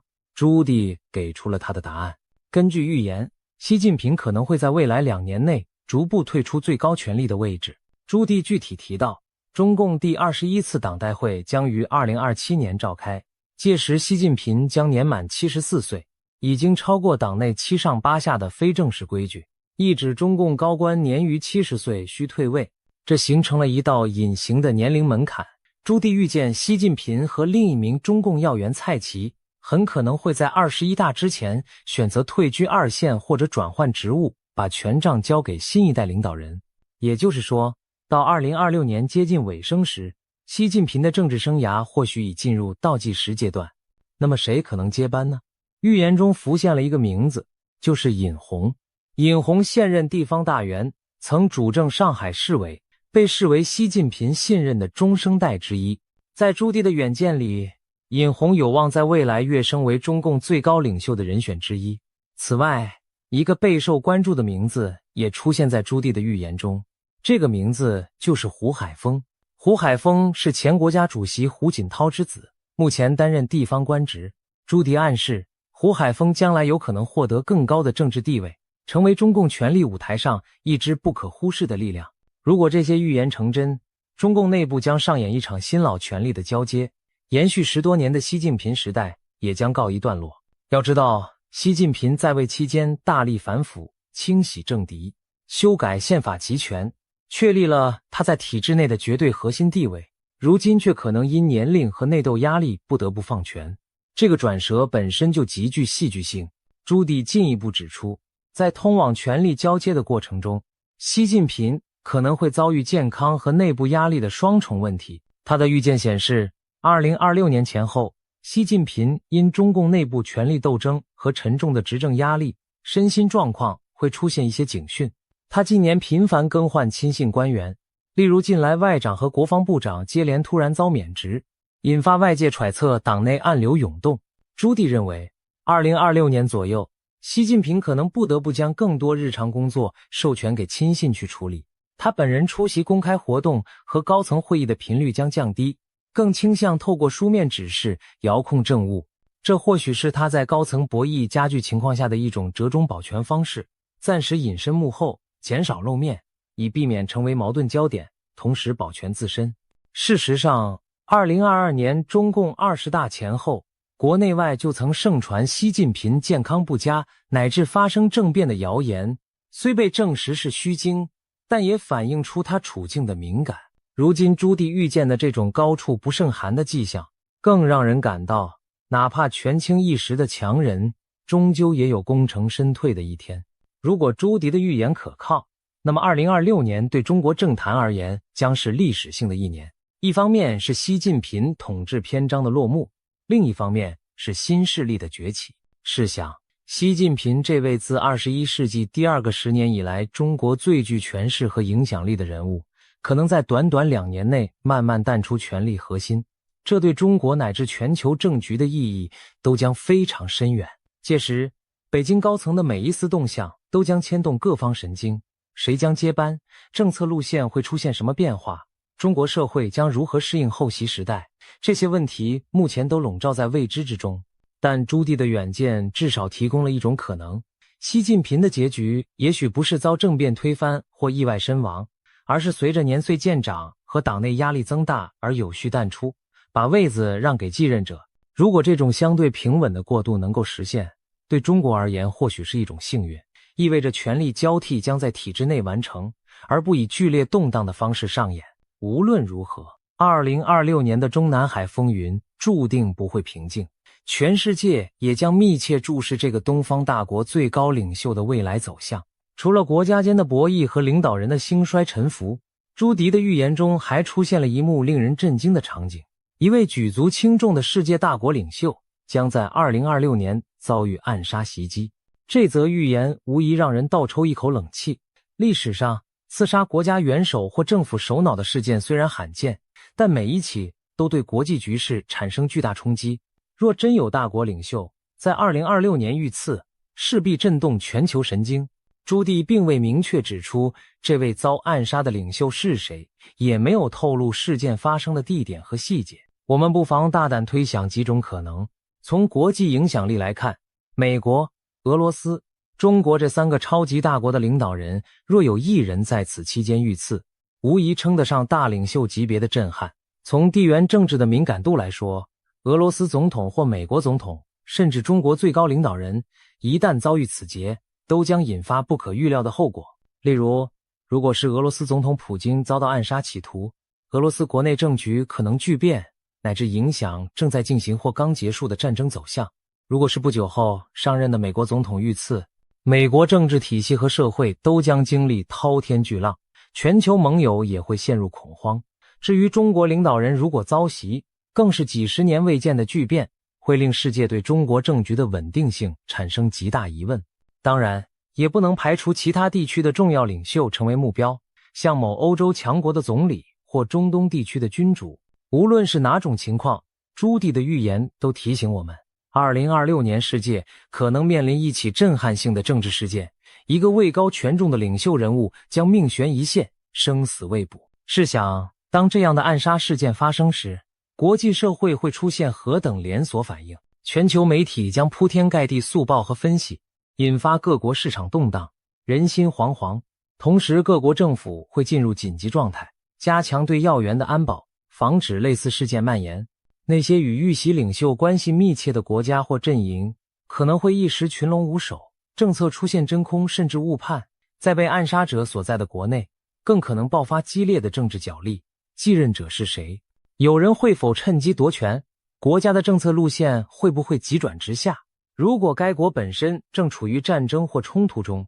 领袖遇袭更可能导致局势失控，比如军方强硬派可能发起报复性的极端行动。朱棣的预言让我们回想起1991年的一幕，当时苏联国防部长等强硬派发动政变，软禁了总统戈巴契夫，引发莫斯科紧张对峙。而在苏联解体前夕，时任俄罗斯总统的叶利钦甚至担心自己会遭暗杀，以致随身携带手枪防身。这些历史片段提醒我们，当一国最高领导人面临生死危机时，往往是整个国家甚至世界局势最动荡凶险的时刻。2026年若真如朱棣所示，上演这样惊心动魄的一幕，世界将重现现代史上罕见的巨变时刻。顺便一提，近年来小国也发生过此类剧情。2021年，海地总统莫伊兹在官邸遇刺身亡，导致国家陷入长期混乱。可见，哪怕是中小国家的领导人被暗杀，都足以造成巨大动荡，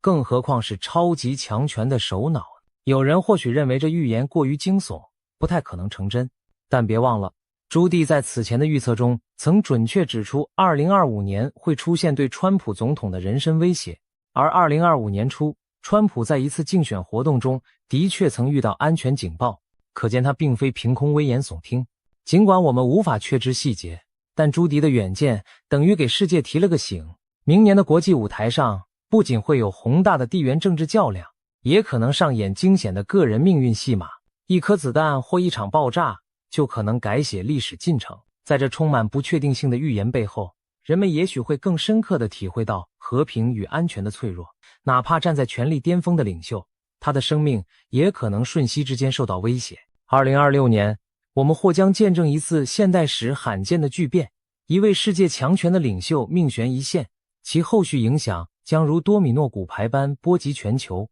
当一位大国领袖遇刺，东方强人即将交棒之际，朱棣预言的2026年还隐含着更宏观的变局，世界秩序将面临一次大洗牌。这场大洗牌涉及国际权力格局和盟友关系的重大重组，以及几场决定未来走向的地缘政治事件。2026年被他形容为一个历史转折点，人类社会可能要重置某些旧有的秩序和规则。首先，在美国及其主导的西方阵营这一边，朱棣的预见极具戏剧性。他认为唐纳德·川普将再次担任美国总统，并在国内外推动一系列颠覆既有政策的举措。预言中，川普展现出强势的领导风格，他上任后迅速整合了共和党，在国会推动政府改革，也频繁举办造势集会以巩固基本盘。同时他对内专注提振美国经济和军事实力，例如大力发展人工智慧技术，重振制造业和能源产业，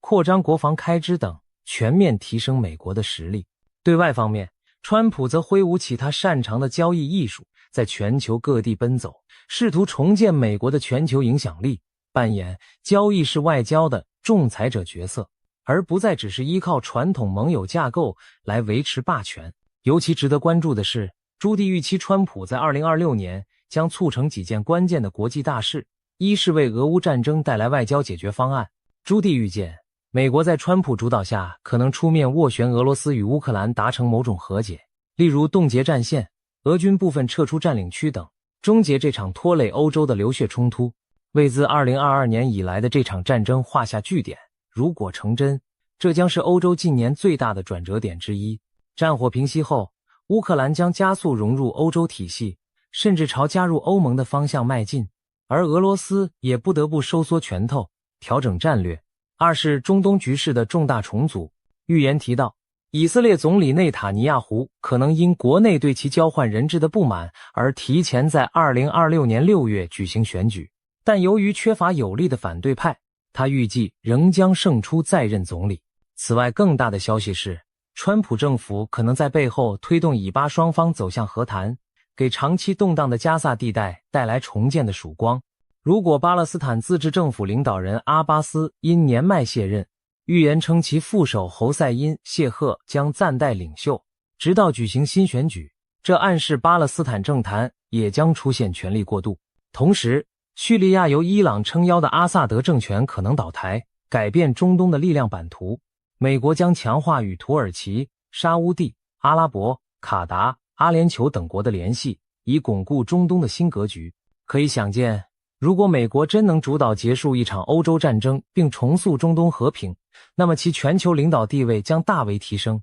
世界秩序也会随之重新排列组合。其次，在欧亚其他地区，洗牌的迹象也处处浮现。东亚方面，日本可能迎来历史性变革。朱迪预言日本将出现首位女性首相高市早苗。一旦高市早苗上台，预期日本内政外交都会明显向右转，更加强硬地捍卫国家利益，包括放宽武器出口限制、扩充军备以及加强情报网络建设。日本的这一转向将使其在亚太格局中扮演更积极且独立的角色，也势必影响未来中日关系和美日同盟走向。再看英国，伦敦政坛也在酝酿变局。预言暗示，脱欧派旗手奈吉尔·法拉吉将成为下一任首相的有力竞争者。如果法拉吉真的入主唐宁街10号，英国的政治光谱将明显右移，对欧盟的态度可能更加强硬或另辟蹊径，与美国的关系则可能更加紧密。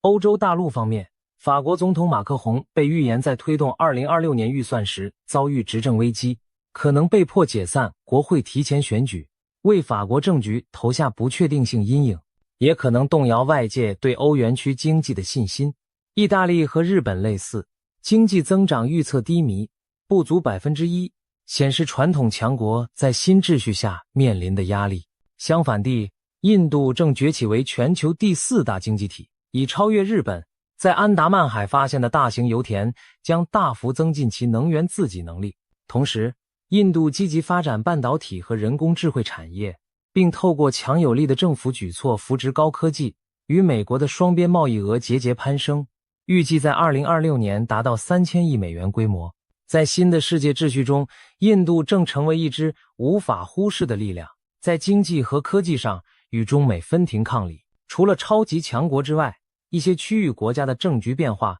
同样折射出世界秩序洗牌的趋势。比如中东的沙乌地阿拉伯正完成庞大的产业计划，如朱拜尔工业城第2期工程，继续朝区域强权地位迈进。巴基斯坦则重新加强与美国的关系，试图凭借自身的石油和矿产储备，在中东扮演更重要的稳定角色。东南亚方面，泰国将推出新的永续生态旅游法规，越南也计划出台环境保护法令，以在全球价值观新潮流中站稳脚跟。新加坡将开设最大的综合门诊和科学中心，并在年末完成连接马来西亚柔佛的捷运线，继续巩固区域创新枢纽的地位。这些种种发展显示，各国都在为适应新的国际环境而调整策略。值得一提的是，朱棣的预言中有几个国家被视为2026年最安全稳定的世外桃源，包括加拿大、阿联酋、澳大利亚、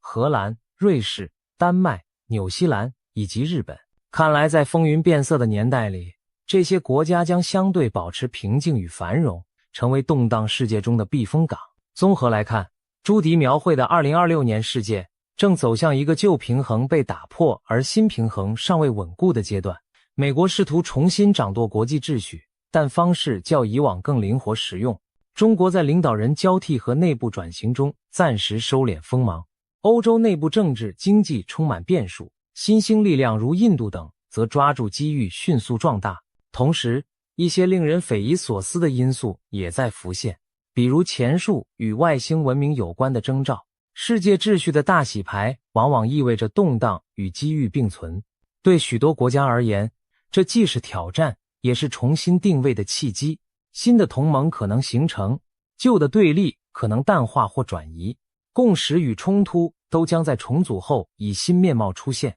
大体而言，朱棣眼中的2026年世界轮廓大致如下：美俄握手言和，中东重归稳定，中美重新谈判，欧亚权力消长，新势力崛起。许多情节磅礴存在于昨日还令人难以置信的剧本里，然而一旦预言成真，无数普通人的生活将被改写。对于身处这场巨变中的我们而言，也许要等到亲历其境，才真正理解这场秩序洗牌的意义和代价。每一代人或许都会见证一次世界的改组，而2026年或许正是我们这一代的分水岭。如果说上述政治预言已经够让人心惊，那么朱迪对2026年的灾难清单更是让人不寒而栗。他的远见中，2026年地球将遭遇一连串极端天灾与异象，考验人类社会的韧性。我们不妨按类别逐一梳理这份灾难清单。首先是来自太阳的威胁。朱迪预警2026年太阳活动将异常活跃，强烈的太阳风暴可能袭击地球，引发地磁扰动。届时，全球通讯系统会因太阳风暴而大范围故障，多个国家可能出现网络中断、卫星讯号丧失的情况，一些电力和导航系统也会受到影响，进而危及交通和工业运行。人们或许将首次真切感受到，我们高度依赖的科技文明在宇宙力量面前是多么脆弱。当网络和卫星导航突然失灵时，城市可能陷入混乱。这绝非危言耸听。在朱迪的预言里，太阳的怒火提醒着整个地球村，我们头顶的那颗恒星既赐予生命，也能带来灾难。人类在太空天气面前依然缺乏足够的防范能力。接下来，大气异常将引发极端天候。预言显示，2026年的冬季气候反常，全球多地将出现剧烈的寒潮和热浪交替。北美洲北部、中西部地区将遭遇远超往年的严寒，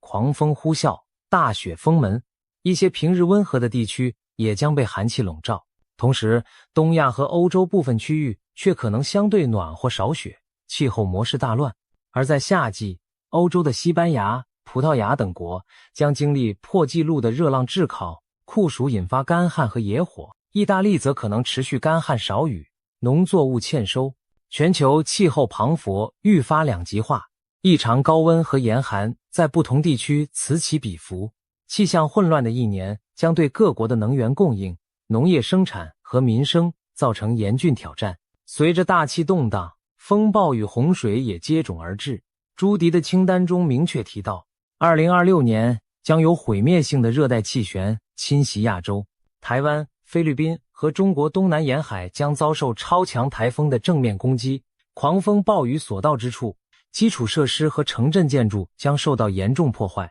大批居民被迫疏散。另外，菲律宾中部的坎拉翁火山预计在2026年喷发，其火山灰将飘散至泰国和中国南方部分地区，导致空气品质恶化和航班中断。东南亚多国如越南、柬埔寨、印尼还将出现突发暴雨引发的严重洪水，旅游胜地被淹，道路和村庄陷入泥沼，短暂瘫痪当地经济活动。欧洲方面，极端干旱使南欧饱受炙烤的同时，北欧一些地区却可能遭遇暴雨和河川泛滥。甚至有迹象显示英国的重要电力或供水设施可能遭到骇客攻击，导致局部地区停电、停水和基础设施瘫痪。地球的怒吼还不止于风雨雷电，预言中，地震将在2026年频繁上演，多个地区都榜上有名。其中，亚洲的日本东京可能遭遇强震，美国的西岸、洛杉矶、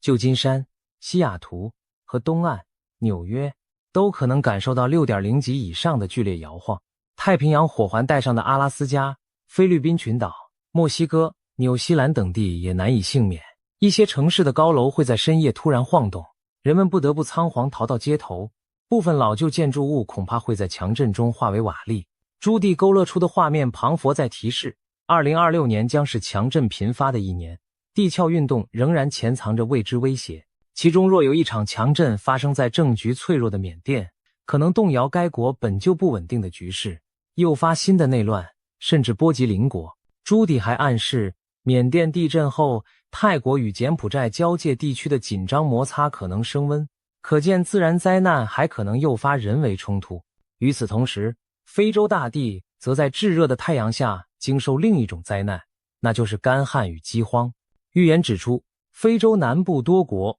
包括南非、辛巴威、赞比亚、莱索托、马拉维等，将遭遇严重干旱，河流干涸，农田龟裂，粮食产量骤减，数百万人面临粮食与饮水短缺困境。旱灾引发的饥荒和疾病可能蔓延，成为一场人道主义危机。联合国世界粮食计划署将紧急行动，协同世界银行和各国盟友，为灾区输送食品和清洁用水，以挽救无数生命。非洲的这场苦难提醒着世人，气候变迁和极端天候对欠发达地区的打击尤为沉重，也考验着人类守望相助的良知。在美洲大陆，灾害同样此起彼伏，美国沿海地区将迎来异常活跃且猛烈的飓风季。朱棣特别提到纽奥良、佛罗里达和美国东岸部分城市将遭遇超强飓风正面侵袭，狂暴的风暴潮会吞没沿海，城市街道将变成河流，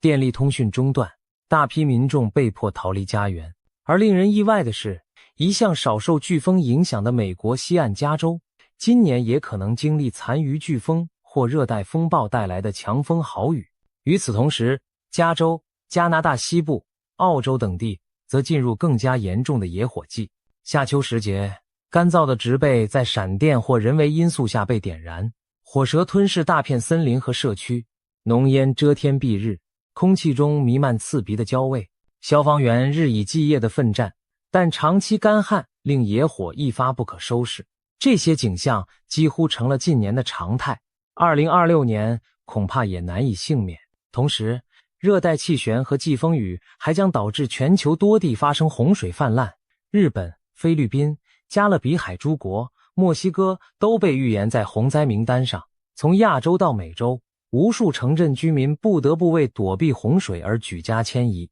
国际救援队也将马不停蹄地驰援各处灾区。当我们在尘世间疲于应对这些天灾时，人类或许更渴望抬头仰望星空，寻找答案。然而正当人们仰望天空，朱棣预言了另一桩令人毛骨悚然的异象。在干燥荒凉的沙漠地带，将有人声称目击到不明飞行物的出没。那些神秘的飞行器忽然现身夜空，散发奇异的光芒，在寂静的沙海上空盘旋片刻，又倏然消失无踪。有人将之解读为外星文明在观察人类庞佛科幻电影的桥段真实上演。当全世界忙于应对地缘政治和自然灾难时，外太空的未知力量似乎也在以自己的方式宣示存在。种种迹象显示，2026年注定是不平凡的一年。从太阳到地球，再到天空彼端的神秘访客，多重挑战汇聚而来，人类将在炼狱般的考验中寻求生路。朱棣列出的灾难清单让我们深刻体认到，大自然与未知力量的威力远远超出人类的掌控范围。在高楼林立、科技昌明的21世纪，人类往往自信可以驾驭环境、预测未来，但一连串的飓风、地震、火山和来自天际的风暴就足以轻易颠覆这种信念。如果2026年的景象真如预言所述，我们唯有加强全球合作，共同提升防灾减灾能力，同时对天地心存敬畏，唯有尊重大自然的规律，谦卑审慎的发展，我们才能在灾难频仍的未来求得生存与延续。回顾朱迪对2026年的整体预言，我们旁佛看到一幅充满戏剧性和矛盾交织的未来图景。国际政治上大国角力与罕见事件并存，科技进步与伦理挑战相伴，自然界中灾害频仍又奇事丛生，给人类社会带来重重考验。这些预言有的耸动惊人，有的发人深省。我们不禁要问，假如这一切真的发生，我们准备好了吗？也许有人对这些超前的预知持半信半疑态度，但历史告诉我们，许多改变世界的时刻往往在发生前都很少有人预料到。朱迪的天赋让他在混沌中瞥见未来的一角，虽然未来始终充满变数，但他的远见给我们提供了一种独特视角，把可能发生的危机与转机预先展现在我们眼前。他提出这些警示，并非让人陷入恐惧绝望，而是提醒世人保持警觉和思考。如果2026年真如朱迪所言，是一个破旧立新的历史关口，那么身处其中的我们或许也该重新审视什么才是真正重要的。当政权更迭，秩序洗牌时，我们能否从历史的兴衰中汲取教训，避免重蹈覆辙？当天灾人祸接踵而至时，我们能否团结合作，以人性的光辉战胜困难？朱迪预言中的一个细节耐人寻味，他说2026年将带有一种精神性的震动，世界各地的人们会开始反思什么才是真正重要的，古老智慧将重新回到人们的文化、政治生活中，大众重新学习如何用爱与智慧连结彼此，共度难关。也许在至暗时刻，我们反而能找回久违的同理心和精神价值，为破碎的世界带来一丝疗愈与希望。当然，预言毕竟只是预言，未来尚未发生，一切仍有转圜余地。或许正因有人提前看到了危机，我们才有机会提早防范并加以改变，让未来朝更好的方向发展。朱迪这位国际灵媒，用他震撼人心的预言为我们敲响了警钟，同时也提供了一线希望的曙光。对于即将到来的2026年，我们所能做的，也许就是怀着敬畏与勇气，脚踏实地走好每一步路。因为无论预言如何描述，真正决定未来走向的，最终还是我们人类自己。让我们怀着谨慎而积极的心态，迎接2026年的到来吧。即便前路险峻，人类文明仍在继续进步。届时，全球将共同举办史上首次由美国、加拿大和墨西哥合办的世界杯足球赛。体育盛宴或许能在动荡中凝聚人心。美国太空总署预计在该年创造历史，送首位女性航天员登上月球，重新点燃人类探索太空的热忱。科技和医疗领域也传来捷报，科学家将利用 3D 列印技术帮助瘫痪患者重新站起，人工智慧辅助诊疗让疑难杂症更快获得准确诊断。即便风雨欲来，人类并非束手无策，在许多方面我们依然勇敢前行。或许风暴无可避免，但当乱云飞渡之际，我们仍可以选择守护希望，在巨变中寻找成长，在灾难中磨砺智慧。愿朱迪的预言能为我们点亮一盏警示的明灯，使我们在面对未知未来时更懂得团结、自省与珍惜。2026年会否成为人类历史上刻骨铭心的一章，只有时间能回答。而我们要做的就是珍惜当下，放眼未来，为任何可能的风浪做好准备。今天全世界各地的神秘预言纷纷出炉，不约而同指向一件事：2026年恐怕将是动荡不安的一年。从东方到西方，无论是泰国的灵媒、印度的占星师，还是美国的通灵者，都发出了惊人的警告。未来几个月内，是否真的会有战争爆发？一场前所未见的瘟疫是否正在逼近？甚至连去年离奇身亡的明星于朦胧，似乎都透过灵界带来了某种天机。今天我们就来深入探讨这些预言背后的故事，看看2026年究竟隐藏着什么样的危机与转机。首先要讲的是泰国最近声名大噪的预言家普莱师傅。这位被称为泰国第一神婆的灵媒，在当地可是备受瞩目。为什么大家这么相信他？因为普莱的几次预言精准应验，让人不得不佩服他的天线之灵敏。地震先见2025年，他成功预言了邻国缅甸将发生强震。果然，当年3月，缅甸边境发生7级左右的大地震，与他事前的警示不谋而合。高楼倒塌，同样在去年，他曾描述过一个曼谷摩天大楼倒塌的画面。不久后，曼谷某高层建筑发生结构事故，场景与他预见的惊人吻合，洪水成真。更神的是，早在2025年初，普莱就提醒泰国人注意，年底时泰国将有一场特大水灾，地点在一个名字以泰文字母 S 开头的府。许多人当时半信半疑，结果2025年11月下旬，泰国南部真的遭遇300年一遇的大洪水，重灾区正是宋卡府 Songkhla， 泰文 S 开头。而当时新闻画面中的灾情与普莱先前描述的情境高度重合。因为有这几桩战绩打底，当普莱最近在节目受访时语气凝重地表示2026年恐怕会比2025年更凶险时，所有人都竖起了耳朵。他到底说了些什么惊人的预言呢？首先，普莱警告，今年可能会出现极端情况，也就是火灾、水灾与战争尽可能同时发生。火灾和水灾指的是剧烈的天灾，比如严重的火灾、洪水，而战争2字更是让人倒吸一口凉气。如果这3种灾难一起出现在同一时间，那将是多么混乱可怕的局面。接着，他特别提醒航空安全问题。普莱指出，2026年与飞机相关的事件都会非常惊人，恐怕会发生严重的航空意外。因此，他郑重呼吁各大航空公司务必要做好飞机的维护与安全检查。这番话令许多经常搭机出差或旅游的人心中忐忑，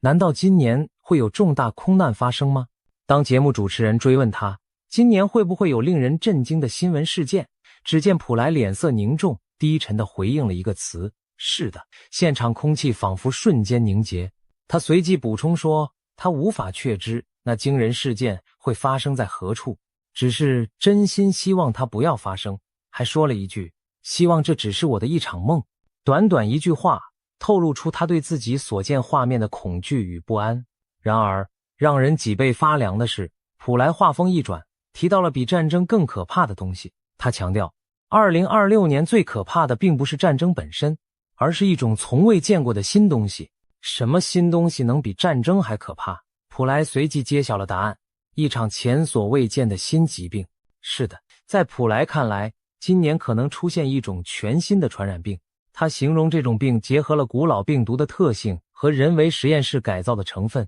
具有极强的传染力和危险性。更令人不寒而栗的是，普莱明确指出，这场疾病的源头并非来自大自然，而是人为。换句话说，可能是某种人工制造或释放的病毒。听到这里，许多人马上联想到过去几年的新冠疫情，但普莱暗示这将是比新冠更可怕的未知病毒。他甚至用了从未见过的新东西这样的词汇，可见此疫病的怪异与凶险程度将超出我们的经验。面对接连抛出的沉重预言，普莱也给出了一些忠告。他提醒大家不要坐以待毙，提前做好基本的准备绝非坏事，比如准备急难救助包，储存粮食和饮用水，以备不时之需。他解释说，他并不是要引起民众恐慌，而是希望大家提早防范。这位泰国神婆强调，他自己不是算命师，也不是占星师，他只是个负责翻译讯息的人，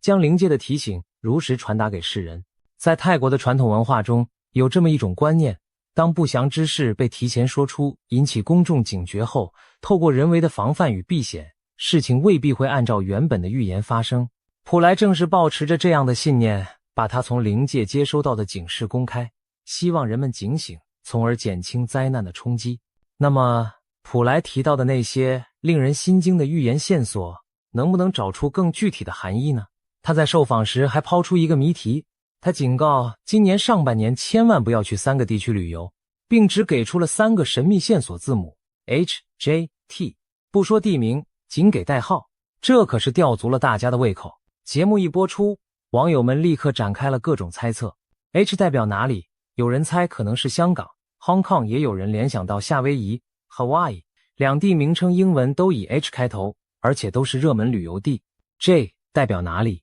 大多数人认为应该是日本 Japan， 因为日文国名 Japan 的首字母是 J。 也有人提出可能是印尼雅加达 Jakarta 的 J。 不过日本作为亚洲最常被提及的 J 开头国家，呼声最高。 T 又是指哪里？许多人都认为 T 国很可能就是台湾 Taiwan， 毕竟在华语圈的网络讨论中，经常用 C 国代表大陆， T 国暗指台湾，以避免某些敏感词。普莱的预言面向泰国及全球华人听众，他不便明讲台湾，但用 T 来点出，很可能就是要提醒台湾。这3个地点的猜测如果正确，那就非常耐人寻味了。香港、日本、台湾全部都是东亚地区的重要地名，而普莱不建议上半年去这些地方旅游，是否意味着这些地方在上半年极可能出现危险？他没有明说，但结合他之前提到的战争、航空意外等预言，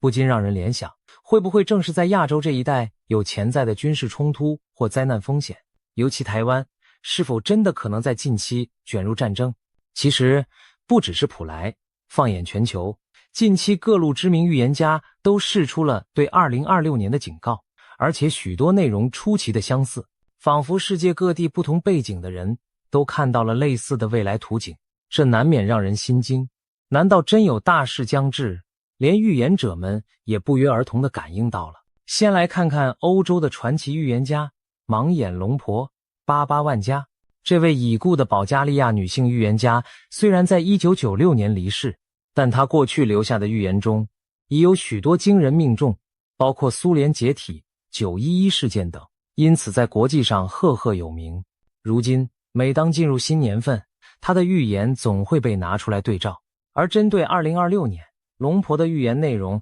也再次浮上台面。天灾方面，巴巴万加预见2026年会发生多起毁灭性的自然灾害。他提到可能会有龙卷风、海啸或地震等极端天气事件，而且最可怕的是，这些灾难可能同时出现，甚至产生地震加火山爆发的连锁效应。这种毁灭性组合再加上其他极端气候影响，将对全球约 8% 的地区造成严重冲击。 8% 听起来好像不多，但换算一下，地球陆地的 8% 相当于整个欧洲的面积，可见灾情范围之广。世界局势方面，龙婆预言2026年将迎来非常混乱的局面，其中最令人忧心的是，他提到第3次世界大战的可能。他预警一场涉及多个世界强权的大规模战争将于2026年爆发，战火可能蔓延至多个大陆，全球政治局势将因此严重不稳，紧张升高。换言之，他看到了世界大战级别的冲突隐患。具体地缘细节，有传言指出，巴巴万加曾说大陆将接管台湾，而俄罗斯与美国之间将出现直接对抗。这听起来是不是很耳熟？没错，这几乎就是台海冲突引发中美俄卷入的格局。如果中国大陆真的动手，武力犯台，台湾被接管，那美国势必要有所行动。俄罗斯作为中国的战略伙伴也可能掺和，一来一往，正是一幅大战爆发的场景。经济方面，龙婆还预言了新的全球经济危机。他提到2026年可能出现第3次全球性的金融危机，至少是一场重大经济衰退。这可能包括股市崩盘、恶性通货膨胀，甚至货币体系的瓦解。在战争阴影下，经济剧烈动荡并不奇怪。如果战争与经济危机双重爆发，那真是对人类承受力的巨大考验，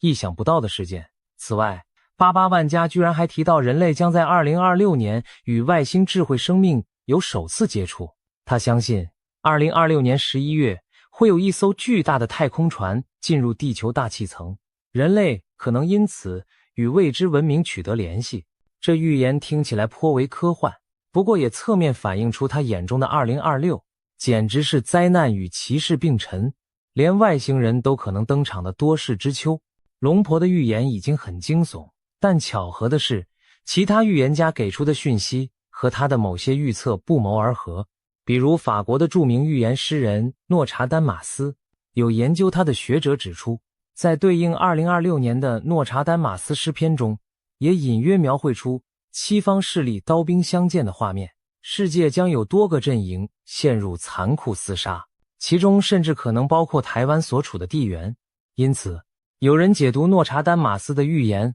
为台湾将被卷入一场致命战争多国角力。虽然这些解读带有主观成分，但和前面88万加普莱的说法竟有惊人的相似之处，都指向台海局势可能引爆国际战火。再看印度的预言，最近有印度神童之称的年轻占星师阿南德也发表了他对2026年的最新预测，引起广泛讨论。阿南德强调2026年将迎来一个400年一遇的重要转折点。他在分析中点明了4个高风险国家：中国、菲律宾、北韩和日本。这几个国家在2026年特别需要注意动荡风险。值得注意的是，这4国之中，中国、日本都与台海局势密切相关，菲律宾位处南海，北韩在东北亚，也都牵动区域安全。此外，阿南德提醒2026年有3个关键时段，4月、7月和11月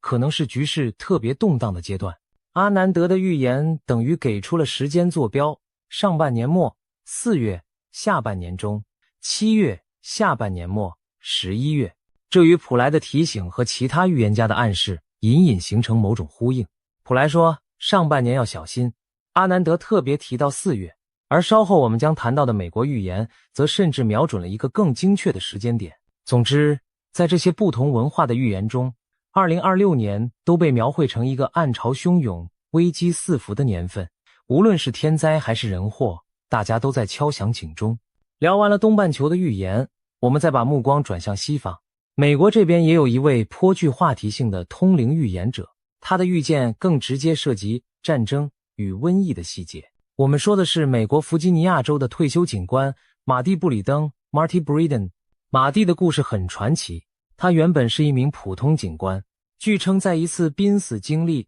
NDE 之后，突然开启了某种异于常人的感知能力，开始接收到未来图景。虽然很多人对此将信将疑，但马蒂过去分享的一些意象有相当程度的应验，因此他在预言圈小有名气。而这一次，马蒂所看到的未来画面更加具体惊人。他声称自己清楚地看到了瘟疫爆发的时间点，也就是说，他不仅感知到会有大规模疫情，甚至知道大概会在何时降临。这点和普莱的预言形成有趣对比。普莱知道会有 X 疾病来袭，但没透露时间，而马蒂似乎把时间给补上了。马蒂到底预见了什么时间呢？根据一些转述，他提到2026年将出现一个最危险的月份。虽然他在公开场合没有明讲是哪一月，但不少分析者推测，很可能就是今年春季某个时候。有人猜测是3月或4月左右，因为那往往是流感等疫情最容易蔓延变异的时节。而巧的是，这也落在前面阿南德提示的4月关键时段附近。如果真是如此，那么今年春天我们可能特别需要提防重大疫病的爆发。当然，马蒂的预言还不止如此，他过去在社交媒体上也曾提及一些战争与冲突的意象。有消息指出，马蒂曾暗示美国本土未来可能遭遇战争威胁，甚至本土攻击，而且全球局势会在短时间内迅速恶化。这些话没有得到官方证实，但在预言爱好者圈子里流传，引起不少讨论。如果把普莱、88万加、阿南德、马蒂这几位东西方预言家的讯息拼合起来，我们会发现一个可怕的图景。2026年前半段，世界面临着台海战端一触即发，瘟疫同步酝酿爆发的险境。战争与瘟疫这2大灾厄若同时降临，人类社会将承受前所未有的压力和混乱。而现在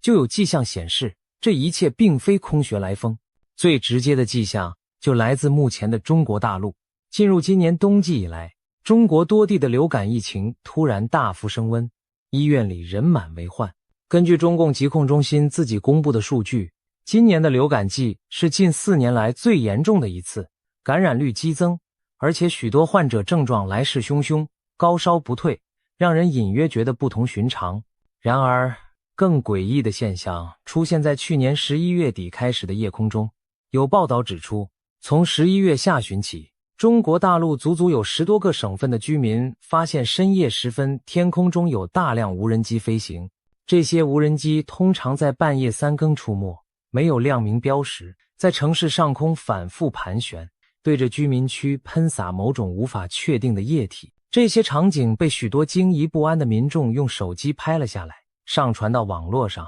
引发轩然大波。试想，黑夜里，一架架无人机在头顶低空飞过，发出嗡嗡声音，然后洒下一阵阵雾状液滴，这是何等令人毛骨悚然的光景。官方没有对此做任何公告说明，因此民间流传着各种猜测。有人说，这可能是地方政府在偷偷进行防疫消毒作业，因为当时流感在各地爆发，他们或许用无人机空中喷洒消毒水或者杀菌剂，希望深夜作业不影响白天秩序。但也有人提出质疑，如果是正当的防疫消毒，为何不提前通知市民？而且中国从未大规模用无人机半夜全程消毒过，这种做法前所未闻。更让人不安的是，许多经历过无人机消毒的居民反映，在无人机喷洒之后，空气中残留一种奇怪的烧焦味，随后不少人出现了头痛、发烧、恶心等身体不适症状，而且这些症状持续了10多天，仍未痊愈，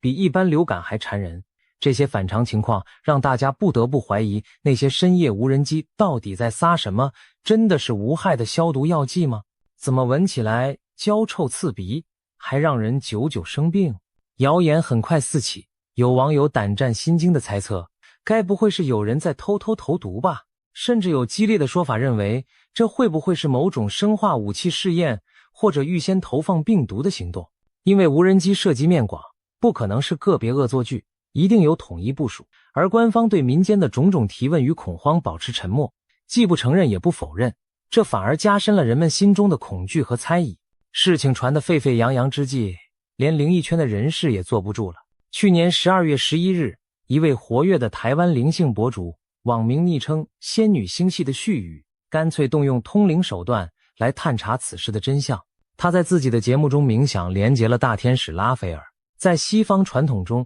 拉斐尔是掌管疗愈的高阶天使，如果涉及疾病瘟疫，他或许最有发言权。这位博主请教拉斐尔，那些深夜无人机喷洒不明液体到底是在做什么？根据这位博主之后的转述，大天使拉斐尔给出了相当直接而惊人的回答，本质上这就是一场可怕的生化攻击。拉斐尔表示，在那些无人机喷洒的液体中含有经过人为改造的病毒成分，不是天然产物，其目的就是提高病毒的致病性与感染力，让更多的人容易生病且更难痊愈。也就是说，有人在散播让人久病不愈的东西，而这种恶意行为显然违背天道，难怪会惊动神界来揭露。拉斐尔还进一步指出，当前整个地球正处于一个极其关键的转折期，特别是从2025年到2027年这3年。而最近发生的这些骇人事件，如深夜无人机、生化疑云，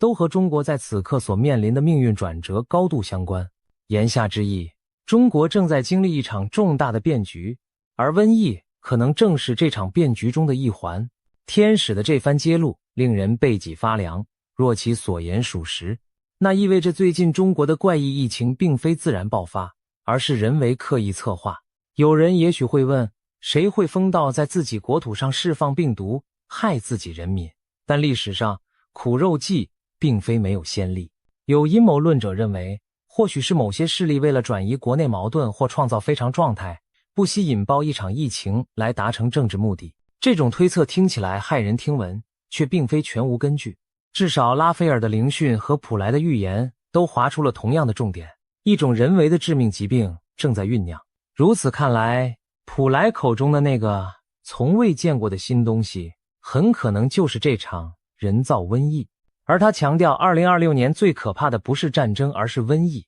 或许正是因为战争的导火索之一其实就是瘟疫。想象一下，如果在社会陷入瘟疫肆虐的混乱时，中共当局会作何反应？历史告诉我们，集权政府往往会选择对外挑起冲突，以转嫁危机。所以一旦国内问题压不住，台海局势反而更危险。对内用瘟疫控制人民，对外用战争激发民族主义，可能就是某些人的生存策略。现在我们把目光再度投向台海局势本身，毕竟我们的影片标题就直指这一点。3个月内 C 国 T 国开战，前面综合各种预言已经看到，台湾确实被多方点名为可能发生大事的地区。那么，究竟有多大的概率在短期内爆发两岸军事冲突？在这方面，来自英国的预言家克雷格·汉密尔顿·帕克给出了一个极具戏剧性的剧本。帕克是当今欧美颇受瞩目的预言家之一，他曾成功预言川普当选、英国脱欧，甚至俄乌战争等，因此拥有不少粉丝。帕克在去年底，西元2025年12月30日，发布了一支影片，专门预言2026年的世界走向。他开门见山地将2026称为清算之年，并且特别提到一个重要时间节点2月。帕克说，2026年2月左右将是世界局势的转折点，恰巧2月17日是农历新年，届时生肖将从兔转马，进入中国传统所称的火马年。火马年在东方被视为多灾多难的年份，60年一轮回。而上一次火马年是1966年，那年中国爆发了10年浩劫的文化大革命。如今60年过去，一个甲子轮回，帕克暗示2026年火马年天下大乱，大灾大难恐将重演。具体到台海，帕克预言在台湾海峡可能会出现一起飞机或潜水艇相撞的事件，从而引发战争。这个细节非常生动，一下就让人脑补出紧张画面。也许是一架飞机在台海上空遭到击落，或是一艘潜艇在台海水域发生冲突，这将成为战争的导火索。帕克进一步说，日本也会被卷入这场冲突，这点与普莱提示的这国有难不谋而合。这国及日本很可能因同盟关系或地缘因素而介入台海战事。如果台海真的开打，帕克对后续走向的预见更加石破天惊。中国将在这场战争中遭受重创，经济崩溃。他甚至预言，中共最高领导人将因此下台，随后整个中国会分裂成许多小国，最终这些地区会像欧盟那样组成一个联盟式的新国家，实行民主制度，边界开放，人们可以自由交流贸易。一言以蔽之，帕克看到了中共政权在战争中垮台，中国政局翻天覆地的景象。这番预言可谓惊世骇俗。然而有意思的是，他和之前88万家的说法竟有某种互补印证的味道。88万家说大陆接管台湾，世界大战，全球经济衰退。帕克说中国因战争崩溃，政权更替，社会重组。两人角度不同，时间线稍有出入，但都指向台海冲突引爆东亚乃至全球大乱局，以及中国自身在劫难逃。而经济层面，帕克预言中国经济崩盘，中共垮台，88万家则预言全球金融危机，不约而同地把2026形容成旧秩序崩解之年。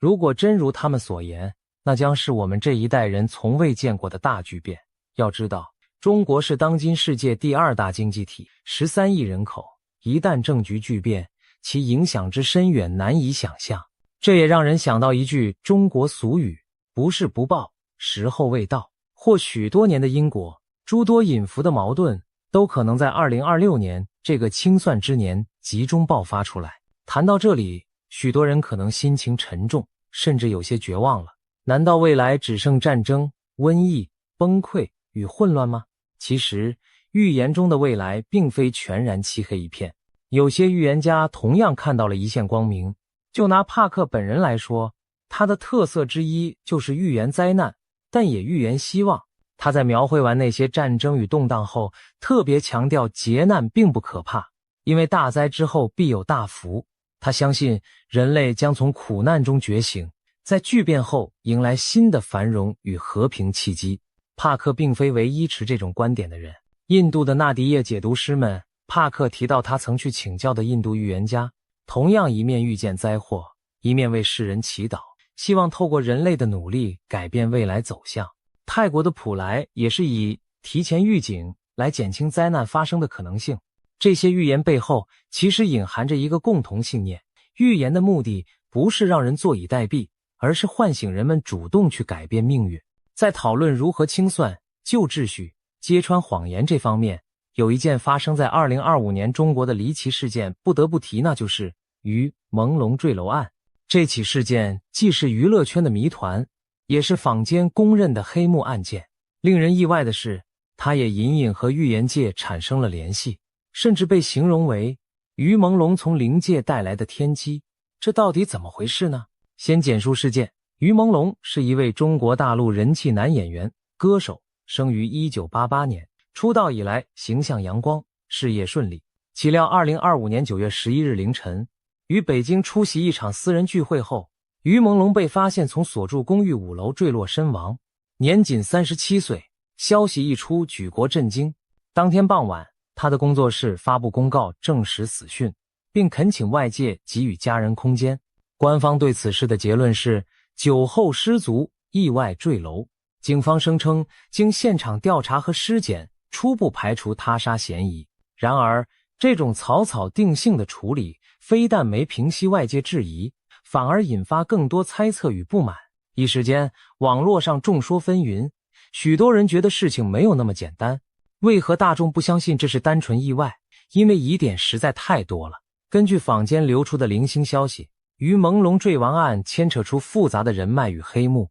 神秘饭局与失联。传闻于朦胧在出事前几天被某大人物邀请参加了一个饭局，有人说那是个圈内权贵的私人派对。之后的几天，他疑似与外界失联，有传言称他在那几天遭到限制人身自由。USB 机密，网上疯传一种说法，于朦胧手上掌握了一个 USB 随身碟，里面藏有某些高层人士的惊天罪证，例如涉及洗黑钱的机密资料，他因此成为被灭口的目标。这传闻无从证实，但广为流传，暴力与他杀嫌疑。更惊悚的爆料称，于朦胧在死亡前曾遭受长达数日的软禁拷打，期间受到非人虐待，等到人不行了，对方布局制造出醉酒坠楼的假象。有匿名网友列出了所谓14大疑点，包括他的伤痕、手机遗失、现场监控缺失等等，指向这并非单纯意外。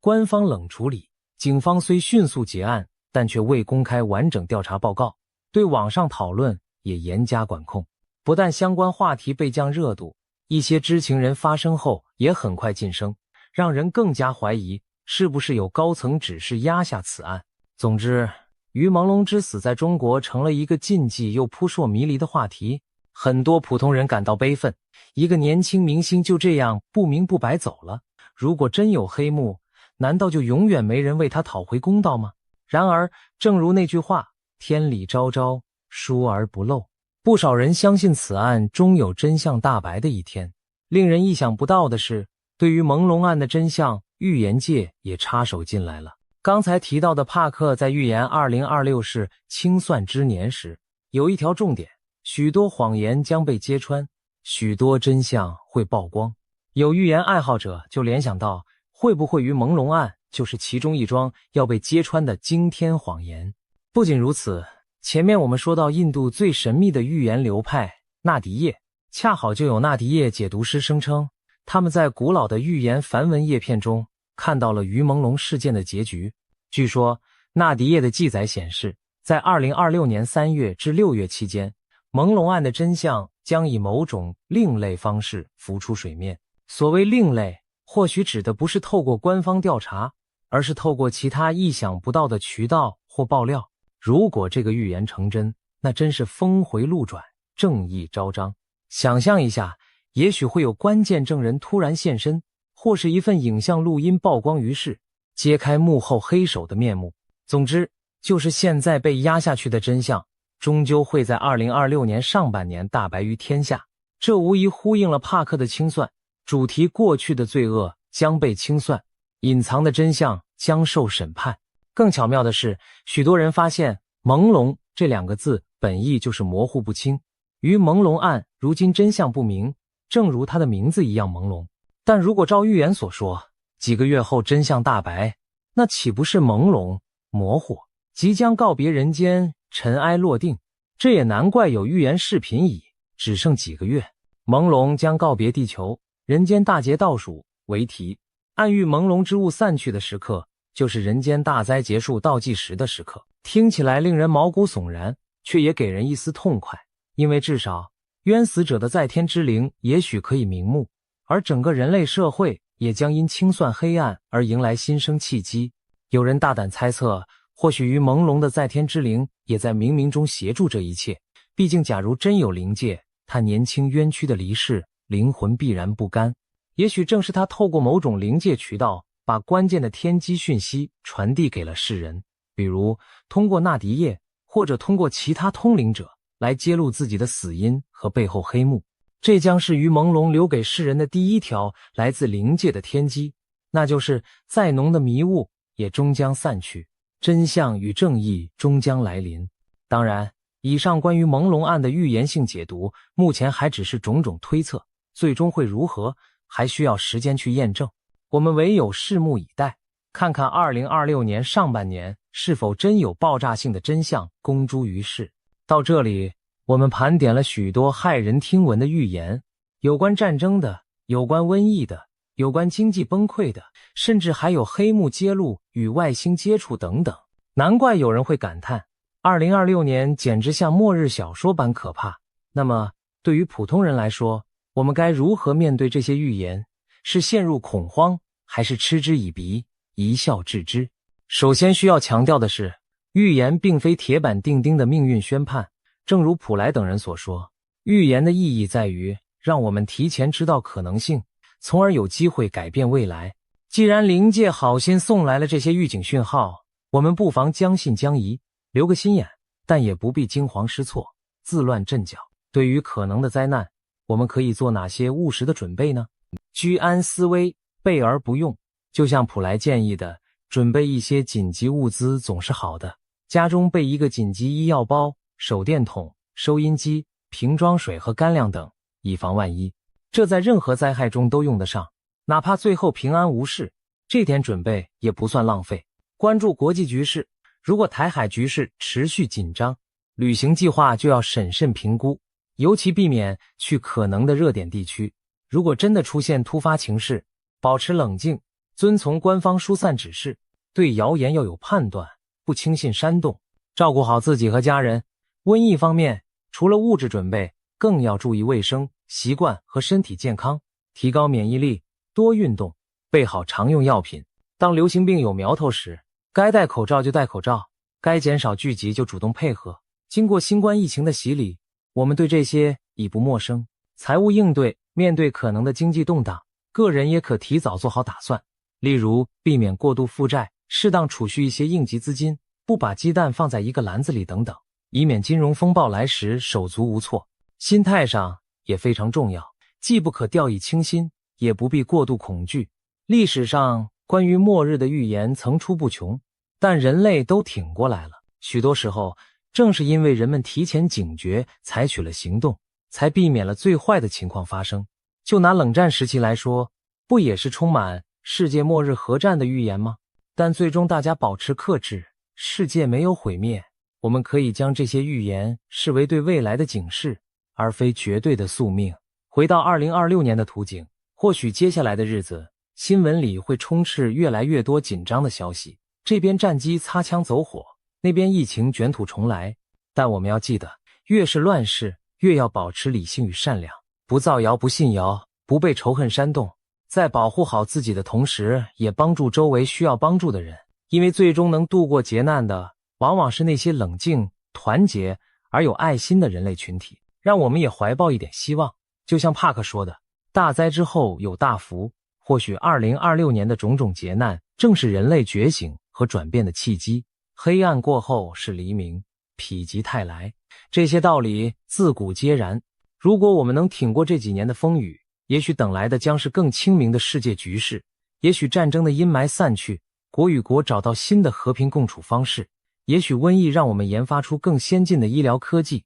反而促进文明的进步。也许经历经济震荡后，人们会反思贪婪，建立起更健全公正的经济秩序。最后再回到预言本身，普莱用勇气告诉了我们坏消息，但也给出了避免之道。88万家描绘毁灭图景的同时，也看到了人类探索宇宙的新可能。帕克警示大乱将至，但相信真相与光明会战胜谎言与黑暗。马蒂点出了危险时刻，让我们可以提早做好准备。纳迪叶视线黑幕必接，让冤魂终得安息。也许预言并不是要我们恐惧未来，而是要我们正视当下存在的问题，从而齐心协力去改变轨迹。2026年注定是不平凡的一年，战争也好，瘟疫也罢，亦或政治经济的大地震，都可能在考验着我们人类的智慧与团结。但我们完全有理由相信，人定胜天，积极作为就能化解危机。请不要忘记，我们的祖先曾熬过比这更黑暗的年代，而每一次灾劫过后，人类最终都浴火重生，文明之光依旧灿烂。让我们怀着谨慎而勇敢的心，迎接这充满变局的2026年。或许预言中的灾难会来，但我们并非束手就擒的木偶，只要心存善念，保持理智，彼此扶持，我们就有机会改写那些可怕的预言，迎接属于人类的转机与新生。今天的分享就到这里，希望每一位观看这影片的朋友都能平安度过未来的风风雨雨。让我们以行动和智慧去证明人类可以创造比预言更美好的结局。今天我们来聊聊最近亚洲政坛的一个爆炸性话题，日本难道真的要和台湾建交吗？更惊人的是，执政的自民党高层居然扬言要脱离中国。消息一出，北京方面震怒万分，整个气氛剑拔弩张，仿佛疯了般的展开强烈反制。这背后到底发生了什么事？日本与中国之间的外交关系为何突然恶化到如此地步？今天就让我们深入来梳理这场风波的来龙去脉，看看日本是否真的会踏出与台湾建交的那一步，以及北京方面又在担忧些什么。首先，我们要明白日本和台湾建交这两个国家的正式外交关系意味着什么。事实上，日本在1972年就已经与中华民国台湾断交，转而承认中华人民共和国为中国唯一合法政府。当年日本与北京政府签署中日联合声明，明确表示充分理解并尊重中国政府关于台湾是中华人民共和国不可分割的一部分的立场。自那时起，日台之间就没有正式的外交关系，只有民间性质的往来。例如，日本在台湾设立的是日本台湾交流协会，仅扮演实质大使馆的角色，但不具正式外交地位。同样地，台湾在东京也只有台湾日本关系协会这类机构。对日本来说，遵守1972年的承诺一直是对华关系的基石。台湾问题被定位为中国内政，日本官方绝口不提，两国关系更谈不上建交。所以，日本要跟台湾建交，这件事听起来几乎是不可能的，天方夜谭。一旦成真，意味着日本等于推翻过去50多年对华政策，和中国正式决裂。北京当局对此更是零容忍，过去任何国家只要胆敢跟台湾建立官方关系，都势必要承受中国的强烈报复，甚至断交。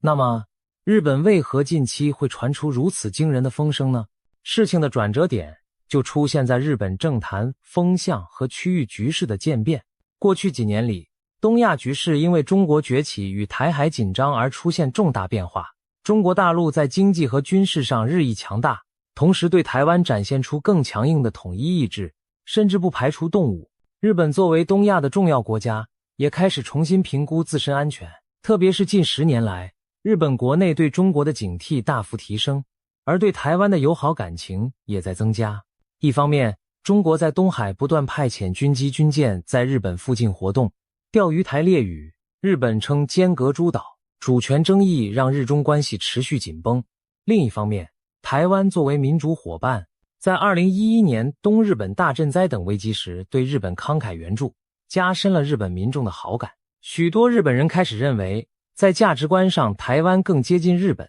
而中国的威胁则与日俱增。这种氛围之下，日本执政党内的对中强硬派势力逐渐壮大。自民党 LDP 本来就是以保守派居多的政党，其中不乏对华态度强硬、亲近台湾的政客。早在2021年，时任副首相的麻生太郎就曾公开表示，如果中国入侵台湾，日本也不能坐视不管，暗示日本可能是台海有事，为自身安全危机。更早之前，日本前首相安倍晋三在卸任后也直言，台湾有事就是日本有事。这些言论在当时都引起北京的强烈不满，因为这等于日本高层承认台湾安全与日本息息相关。而当时之所以还算擦边球，是因为发言人身份比较特殊。安倍说这话时已不是首相，麻生则虽在位，但用了较暧昧的方式表达。然而风向正在改变，自民党内更直接，鹰派的声音开始走向前台，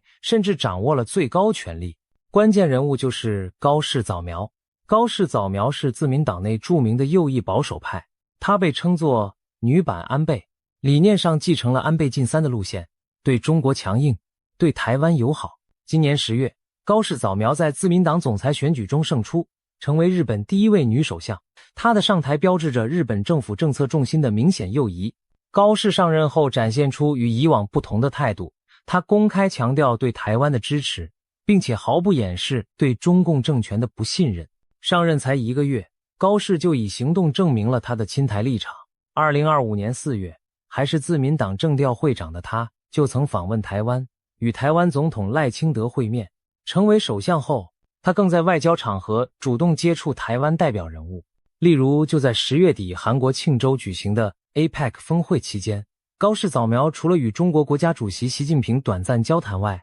还在11月1日破天荒地与台湾方面派出的代表前副阁揆林信义进行了会谈。更令北京抓狂的是，高市会后在自己的社交媒体上发文称见到了总统府资政，林信义直接用上了总统府这类暗含台湾主权意涵的称谓。要知道，日本政府历来对台湾官员的头衔用词非常谨慎，小心避免使用让人听起来像是承认台湾官方地位的字眼。然而高市却大大方方用了，这在北京眼中无疑是踩了红线。北京立即提出严正抗议。中国外交部在11月1日当天就对日方提出强烈不满，指责日方此举违背了1972年建交公报的精神。日本这边则反驳说，高市与林信义的接触并不违反维持日台非政府间实务关系的立场，等于强调这只是民间交流。然而中方显然不接受这种说法，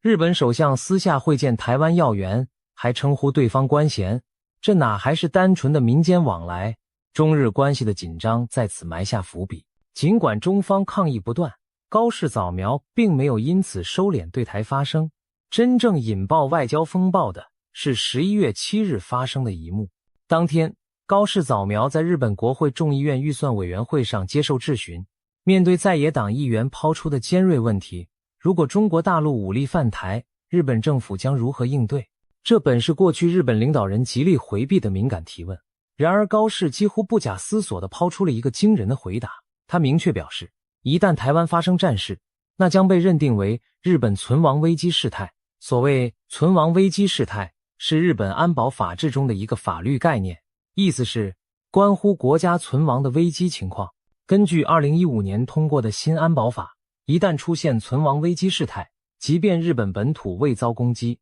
日本政府也可以行使集体自卫权，动用自卫队进行军事行动。翻译成大白话，高市早苗这一句话等同于暗示日本愿意在台海战争中出兵协防台湾。要知道，日本自2战后宪法严格限制对外动武，历届政府在台海问题上更是谨慎再三。以前像安倍、麻生那样的强硬表态已经很少见，而且通常是卸任或办官方场合说说而已。但这次不同，现任首相在国会正式答辩中公开将台湾安全和日本生死存亡挂钩，这是史无前例的强硬姿态。高市早苗以往就以鹰派著称，但如此直接触碰台湾议题红线还是头一次。他的发言震撼了整个国际社会，当然首当其冲就是让北京当局勃然大怒。果不其然，北京方面随即掀起了一连串猛烈的反应。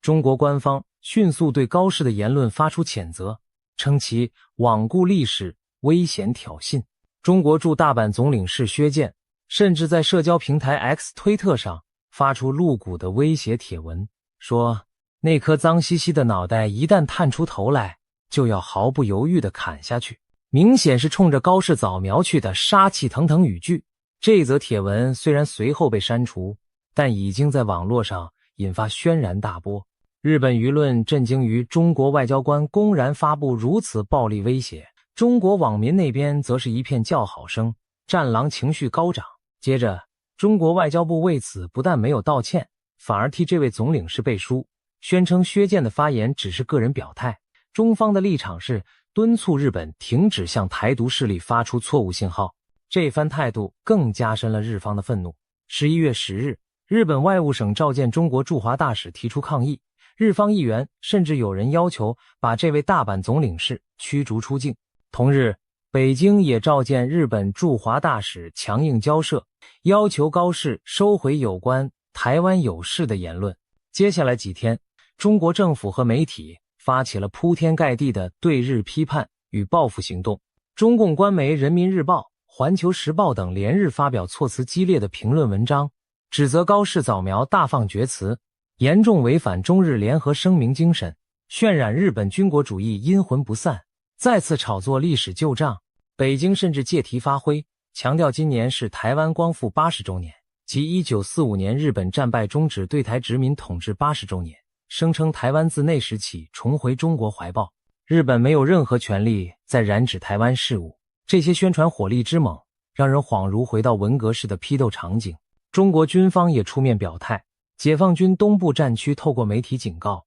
如果日本干涉台湾，中国军队必将予以迎头痛击，日方将遭受毁灭性打击，乃至在场战败的滋味。言下之意，仿佛扬言再来一次甲午战争或二战般，要让日本自取灭亡。北京当局很清楚，台湾问题在中国内部是最敏感的民族主义导火索之一，这次便全力渲染日本的言行如何，丧心病狂，自欺欺人，成功在国内煽起民众的义愤。中国社交媒体上一时间反日情绪高涨，不少极端网民叫嚣着教训日本、和平东京等等，把局势烘托得杀气腾腾。除了口头和舆论攻势，中国还迅速动用了组合权势的实质报复。首先在外交上，能停的交流统统踩刹车。原定11月中旬举行的中日韩文化部长会议被中方单方面宣布推迟。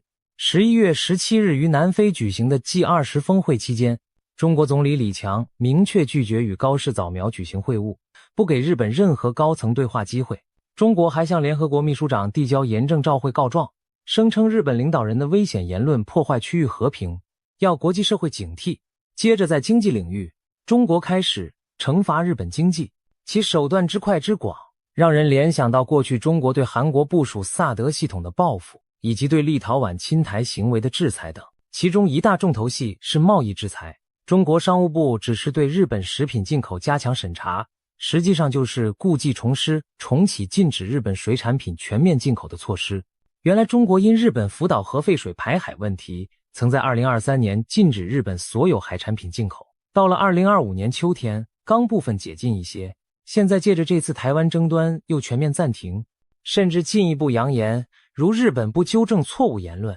还将有更多行动。除了水产，中国也突然终止了中日间恢复日本牛肉输入的商谈，一副要在食品、农产品上给日本沉重一击的态势。对于高度依赖中国市场的日本渔业和农业来说，这无疑是敲响警钟。另一方面，中方也开始文化和旅游制裁。中国国家电影局悄悄指示国内院线暂停上映日本电影，原定近期上映的2部日本影片突然被撤档。多家中国旅行社和航空公司则以安全考量为由，陆续取消或减少日本航线航班。3大航空公司甚至主动提供近期非日本航班的退票和改期服务，以劝阻中国游客赴日。紧接着，中国教育部也提醒中国留学生谨慎前往日本留学，声称日本治安恶化，在日中国公民可能遭到歧视和不测。仿佛一夜之间，中日之间的人员往来和经贸交流急速降温，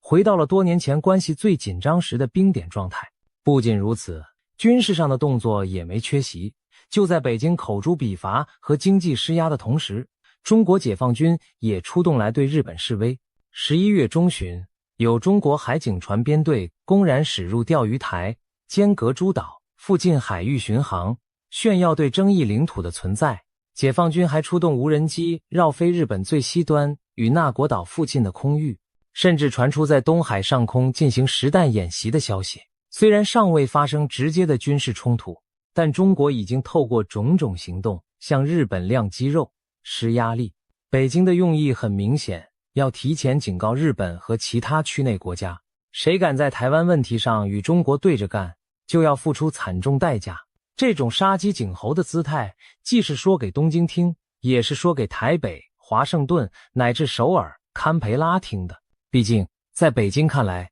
台湾问题上美日同盟、小北约、美日印澳四方机制等都可能联合起来牵制中国，他必须打掉这种念头。然而日本真的被吓到了吗？目前看来，情况和北京的如意算盘并不相同。高市早苗面对铺天盖地的压力，态度强硬，毫不退让。11月10日，他明确拒绝撤回自己有关台湾的发言，强调那其实只是重申日本的一贯立场，并没有改变日本政府政策。同时他也表示，未来在正式场合会更谨慎措辞，但基本观点不变。换句话说，高市没有道歉，更没有收回观点的意思。日本政府发言人还反过来要求中方对大阪总领事的暴力言论采取适当措施，至少要道歉或惩处。尽管中国没有理会，但这显示日本政府没有一味示弱。日本外务省更召见中国大使，提出严正交涉，表明高市的发言并无不当，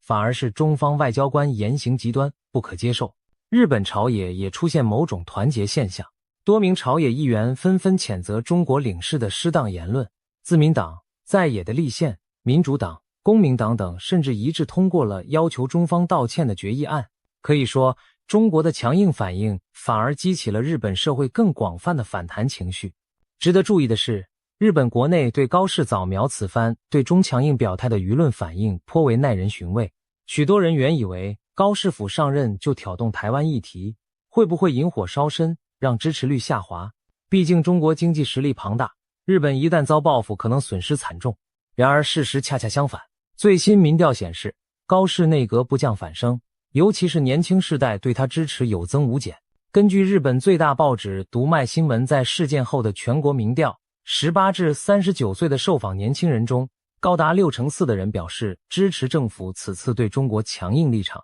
而60岁以上年长者支持率约为43%，整体支持度约5%6%。这说明年轻一代日本人对中国的戒心和不满更强，对守护台湾、坚持日本自身主权尊严的立场相当认同。这背后反映的是日本社会心态的转变。长期以来，日本奉行和平主义，不愿与邻国生事，但年轻世代目睹中国对周边国家的施压乃至胁迫，他们开始质疑过去那种对华卑躬屈膝的方针，转而支持更积极强硬的防卫态度。中国的霸道行径某种程度上催生了日本的新世代鹰派民意，这也是北京可能始料未及的反效果。此外，日本各派政治势力的表态也值得玩味。高市所属的自民党内自不用说，鹰派们拍手称快，认为总算有领袖能够对中国说不，坚定捍卫日本利益。但连一向对华较温和的声音也不敢公开批评高市。反对党如立宪民主党只是质疑高市是否充分考量发言措辞，但在原则上并未说他错了。曾与自民党长期联合执政的公民党，日本佛教组织创价学会背景政党，其领袖虽然对高市的台湾有事论调表示存疑，但公民党此时已在10月因为其他政治嫌隙退出执政联盟，成为独立在野党。公民党常年主张与中国友好，是日本政坛对华缓冲的重要力量，但它的影响现在减弱，这也使得高市政府更无后顾之忧地执行强硬政策。可以说，日本政坛在这个议题上虽有不同声音，但国家利益面前相对团结。尤其当中国的外交霸凌摆在眼前时，日本朝野都不愿示弱，以免助长对方气焰。而在国际上，日本的盟友们也纷纷对高市早苗表达支持。台湾方面自然是最受鼓舞的，台北的领导人对日本首相的表态几乎拍手称赞。台湾行政部门发言人立即回应说，日本首相会见台湾代表人物是很正常的事情，并感谢日本长期以来对台安全的关注。针对中国禁止日本水产品进口这件事，台湾更是刻意唱反调，表达对日相挺。台湾总统蔡英文亲自出境拍摄影片，享用日本进口的生鱼片寿司，大口品尝北海道扇贝、狮鱼等海鲜，以行动告诉国人，日本食品很安全，我们全力支持日本。台湾政府也在此之前就完全解除对日本、福岛等地食品的进口限制，显示出与东京并肩的姿态。这种你进我吃的举动在两岸三地媒体上引发热议，充分说明台湾愿与日本共同对抗中国经济胁迫的决心。美国方面作为日本的安保盟友，虽然官方没有大肆张扬此事，毕竟美国也奉行一中政策，不会公开支持台湾有事日本出兵的说法，但实质上美方对日本的强硬立场颇为赞许。美国驻日大使公开表示，不论是总统本人还是我以及整个美国大使馆都支持日本首相的立场。据报道，美国政府私下对日本在台海问题上更加明确、坚定感到安心，因为美日同盟一直希望日本承担更多区域安全责任，尤其现任美国总统川普一直要求盟国提升军费，高市也顺势承诺将日本防卫预算在2026年前提高到 GDP 的 2%， 这与美方利益不谋而合。可以说，在此事件中，美国与台湾都站在日本这一边，形成一个事实上的团结阵营。反观中国，虽然怒气冲天地动员各种手段制裁日本，但在国际上应者寥寥，许多西方国家政府对中日争端保持低调，欧洲盟国大多仅呼吁双方对话降温，并未谴责日本。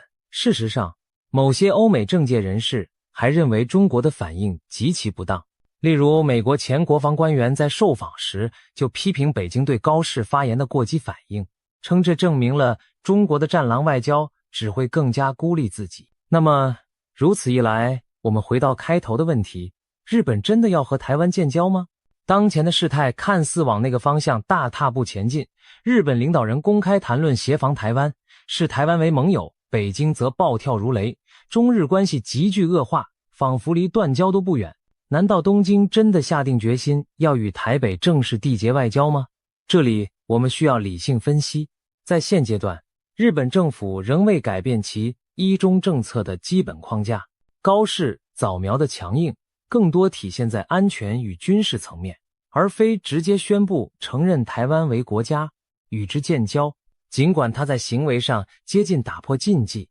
譬如称呼林信一为总统府官员，但截至目前，日本官方立场仍然是维持与台湾非政府间的实务关系。高市本人也在风波后重申，日本将继续遵守1972年联合声明的立场。不过，这次事件确实显示出日本正以前所未有的方式逼近那条红线。如果未来台海局势继续恶化，不排除东京当局采取更多突破性的举措，例如提升日本驻台机构的层级，名称更加官方化，邀请更高级别的台湾官员访日，甚至参与国际多边对话。这些都将是半官方但实质上的关系升级，为未来可能的外交承认做铺垫。我们也不能忽视另一层现实，日本正在有意识地脱离中国，影响不仅是外交上，还有经贸和战略上。所谓自民党高层宣布脱离中国，可以理解为日本执政团队下决心要降低对中国的依赖，摆脱以往看中国脸色行事的状态。近年来，日本政府推动了一系列经济安保政策，目的就在于供应链去中化。比如，日本提供补贴，鼓励制造业从中国迁回本土或转往东南亚，以避免关键产业过度依赖中国市场。又如在尖端科技领域，日本配合美国对华出口管制，限制先进半导体设备卖给中国，以免助长潜在对手的军事实力。再比如，在稀土等战略矿物上，日本早自2010年就因一次中日渔船冲突受中国禁运之苦，随后积极在澳洲等地投资矿山，发展替代供应渠道，不让中国拿稀土卡日本脖子。这次中国因高市言论对日本实施经济报复，更会促使东京下更大决心与美欧合作，加速供应链多元化。正如一位日本学者所言，中国给日本的压力越大，日本民众反而越团结。北京或许误判了形势，认为对日施压可以逼东京让步，实际上却激发出日本更强的自主意识和抵抗决心。长远来看，如果中国执意在台湾问题上对周边国家采取高压威胁，那么日本和台湾走得更近，甚至某天建立正式同盟也并非全无可能。毕竟历史上许多外交巨变都是在高压下发生的。当年美国与中华民国断交，改与北京建交，是冷战格局使然。而未来若美中真的陷入新冷战，并在台海一触即发，不排除美日一起调整一中政策，改以承认台湾来共同对抗中国。当然，这将是极为戏剧性也极具风险的转变，等同于中美日完全决裂，新的对抗铁幕落下。日本决策者也深知其中利害，所以目前高市政府虽然强硬，但仍留有一线余地，没有宣称政策转向。然而我们可以明显感受到，过去那种日本小心翼翼维持中日关系，不敢触碰台湾议题的时代正在终结，取而代之的是一个更加自信而戒备的日本。他愿意为捍卫自身与盟友安全而承担风险，哪怕因此激怒中国。北京方面如今进退维谷，一方面他想通过雷霆手段压服日本，使其晋升道歉，好维护自身对台问题的绝对话语权。但另一方面，这些手段却在日本国内产生反效果，反而助长了日本对抗中国的民意。如果北京继续升高对日敌意，只会逼得东京更往华府和台北靠拢，形成远中近台的新战略定位。最近的事态发展对此已是明证。中国发布赴日旅游警告后，日本非但没有退缩，还呼吁北京冷静克制。中国暂停中日高层对话，日本则转向加强与美韩等国的安保合作。几乎是中国每出一张牌，日本就亮出一副更不依赖中国的态势。从前中国经常利用经贸往来作为外交筹码，但如今日本似乎下定决心，即使没有你中国，我也能活。这正是北京最担心看到的局面。可以想见，如果未来北京真的对台湾动武，日本势必更坚定地站在美国及台湾一侧。到那时候别说建交，日台甚至可能结成某种军事同盟，共同抵抗中国。而若中国短期内不采取更激进行动，这场外交风波或许还有转圜余地，例如透过第三方斡旋，日中重启某种对话，日本在表面措辞上稍作保留，中国也停止进一步制裁，让关系不至于彻底撕裂。但日中之间已经埋下深深的猜忌和敌意。北京认为日本政府右倾，军国主义幽灵复活，不再可信。东京则认为中国咄咄逼人，不尊重规则，必须提防。双方民间舆论也日益负面，中国人重新喊出日本军国主义抬头要警惕，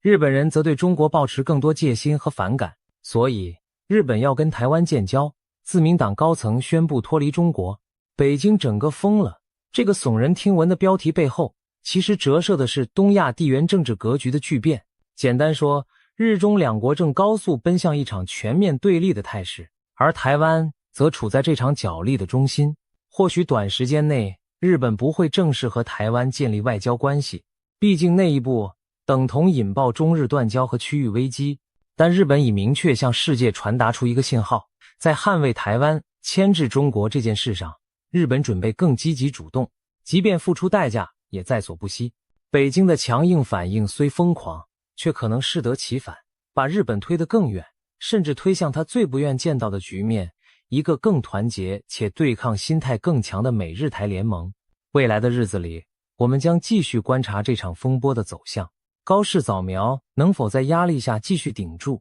推动日本防卫改革甚至修宪？中国会不会因顾及经贸损失而稍微缓和对日敌意，还是会变本加厉？台湾问题最终会不会将中日彻底撕裂？这一切都有待时间给我们答案。但是可以肯定的是，亚洲的局势已经进入一个新的阶段，曾经的对手和盟友关系正在重新排列组合。曾几何时，中日建交被视为东亚和平的基石，而现在日台建交却被某些人开始悄悄讨论作为未来的可能。世事变幻无常，历史的吊诡就在于此。我们只能希望理性和冷静最终能战胜疯狂与对抗。不过在那之前，我们恐怕会见证更多惊涛骇浪。日本和台湾会不会真的建交？北京的怒火最终将把局势推向何方？让我们拭目以待。可以确定的是，这场围绕台湾的博弈正深刻改变着东亚的命运，每一步都惊心动魄。我们身处历史巨变的开端，也许未来回头看，2025年将成为一个重要的转折点。先让子弹飞一会儿吧。总之，局势如何发展，我们将持续关注。今天的分享就到这里，我们下次再见。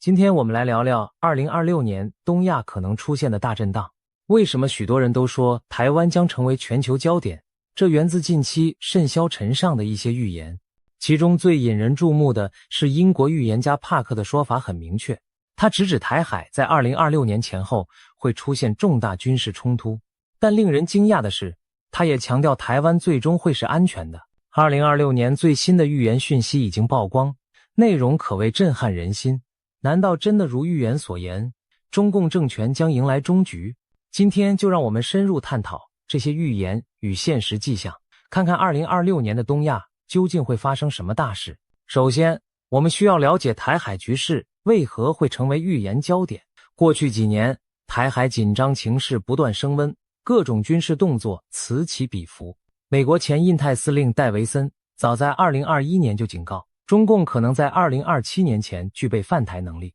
而2025年更被不少军事专家点名为风险高点。有人担心中共可能会在那一年伺机动武。然而，真正让台湾成为全球焦点的是地缘政治格局的巨变。俄乌战争爆发后，国际社会更加关注台海。一旦台海有事，不仅决定两岸命运，更将深刻影响21世纪的国际秩序。正因此，各种预测和传言都围绕着未来几年台海是否爆发战端，而帕克的预言正是众多声音中分外引人瞩目的一个。帕克何许人也？他是一位英国的知名通灵预言家，据称过去曾精准预测川普当选美国总统、新冠疫情全球大流行等事件，因此被一些媒体称为心神鬼先知。当然，预言这种事情从来都饱受争议，但帕克的言论仍然吸引了许多人注意，尤其当他谈到东亚和中国时，他的描述细致而惊人。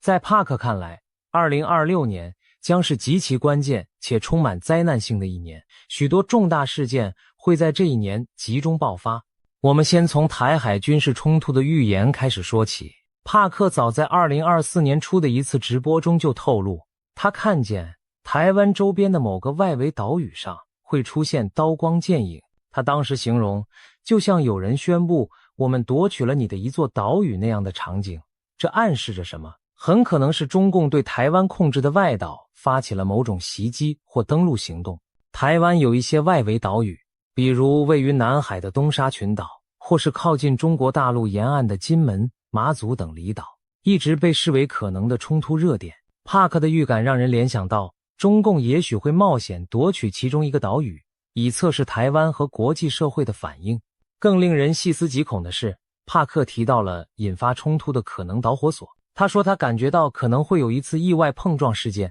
一开始或许是飞机在空中相撞，或者潜艇在海中碰撞，甚至两者都有。这种说法并非凭空乱想，因为近年来台海周边已经发生多起惊险的擦枪走火边缘事件。例如，中共军机多次危险贴近美军侦察机或台湾军机，有时仅几公尺之差擦身而过。中共军舰也曾在公海上对美军舰做出高速逼近、逼迫改道的动作。每一次惊险画面曝光，都让人捏一把冷汗。一旦任何一方计算错误发生擦撞坠毁，后果难以想象。帕克正是担心，终有一次这种近距离测试会出意外。试想，如果某架战机在台湾周边领空被撞下来，或者某艘潜艇在台海擦撞沉没，相关各方会不会误判为攻击行为？届时怒火上冲之下，冲突就可能一触即发。帕克甚至将这种场景类比为第3次世界大战的导火索，有媒体标题将他的警告形容为台湾将爆发恐怖空难，成为3战导火线。虽然这表述耸人听闻，但仔细想想也非毫无根据。一场偶发事故如果发生在敏感的台海前线，完全可能点燃大国间的战火。然而，在描述这可怕的冲突景象时，帕克也同时给出一个出人意料的结果：台湾将安然无恙，最终是安全的。也就是说，即便台海发生军事冲突，最终局势的走向对台湾有利，台湾并不会被中共征服。帕克为什么这么认为？他进一步解释了他所看见的画面。当新的台湾领导人面对挑衅时，他将立场坚定，极为强硬，绝不退让。我们知道2024年台湾举行总统大选，现任副总统赖清德胜出，将于2024年5月就任总统。赖清德在中共眼中被贴上台独工作者的标签，因此北京当局对他尤其敌视。如果他上任后，中共果真在外岛挑衅，赖清德预料会采取强硬态度，不会因威胁而改变捍卫主权的立场。帕克的预言还提及了国际反应，这点同样耐人寻味。他表示，台湾在危机时将获得日本、澳大利亚等国家的合作与支持。注意，他用的是合作与支持，而非明确说出军事同盟。这似乎暗示着，即便没有正式的共同防御条约，在重大冲突发生时，日本和澳洲也会以各种方式介入，站在台湾一边。帕克形容，他看到台湾最终拥有非常先进的空防技术，且这些技术来自与日本的共享合作。这可能意味着日本向台湾提供尖端的防空雷达、飞弹拦截系统等军事技术，但形式上可能不是直接军援，而是以技术交流合作的名义。不仅如此，他还提到其他国家也会卷入，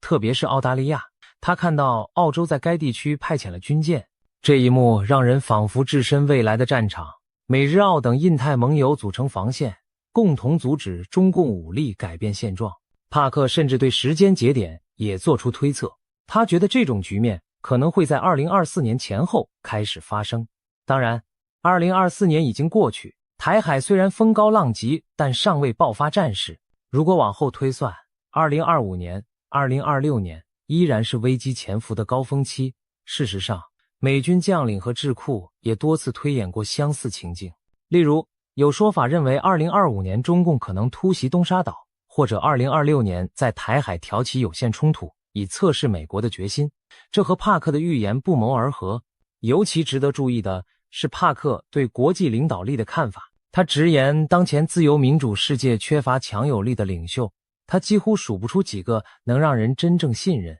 并有勇气带领世界走出困境或与强硬对手谈判斡旋的西方领导人。这番话或许是在影射当时美国政府和其他西方国家的现任领导者。在帕克看来，美国现任政府对中共威胁的认识不够深，或者假装看不见。相较之下，日本和澳洲反而有更强的警觉心。美国长期奉行对台湾的战略模糊政策，态度有时摇摆不定，但是日本却清楚地认知到，台湾有事就是日本有事。澳洲也明白，第一岛链一旦失守，自身难保，所以帕克才会预见日本和澳洲将更加积极地参与防卫台湾。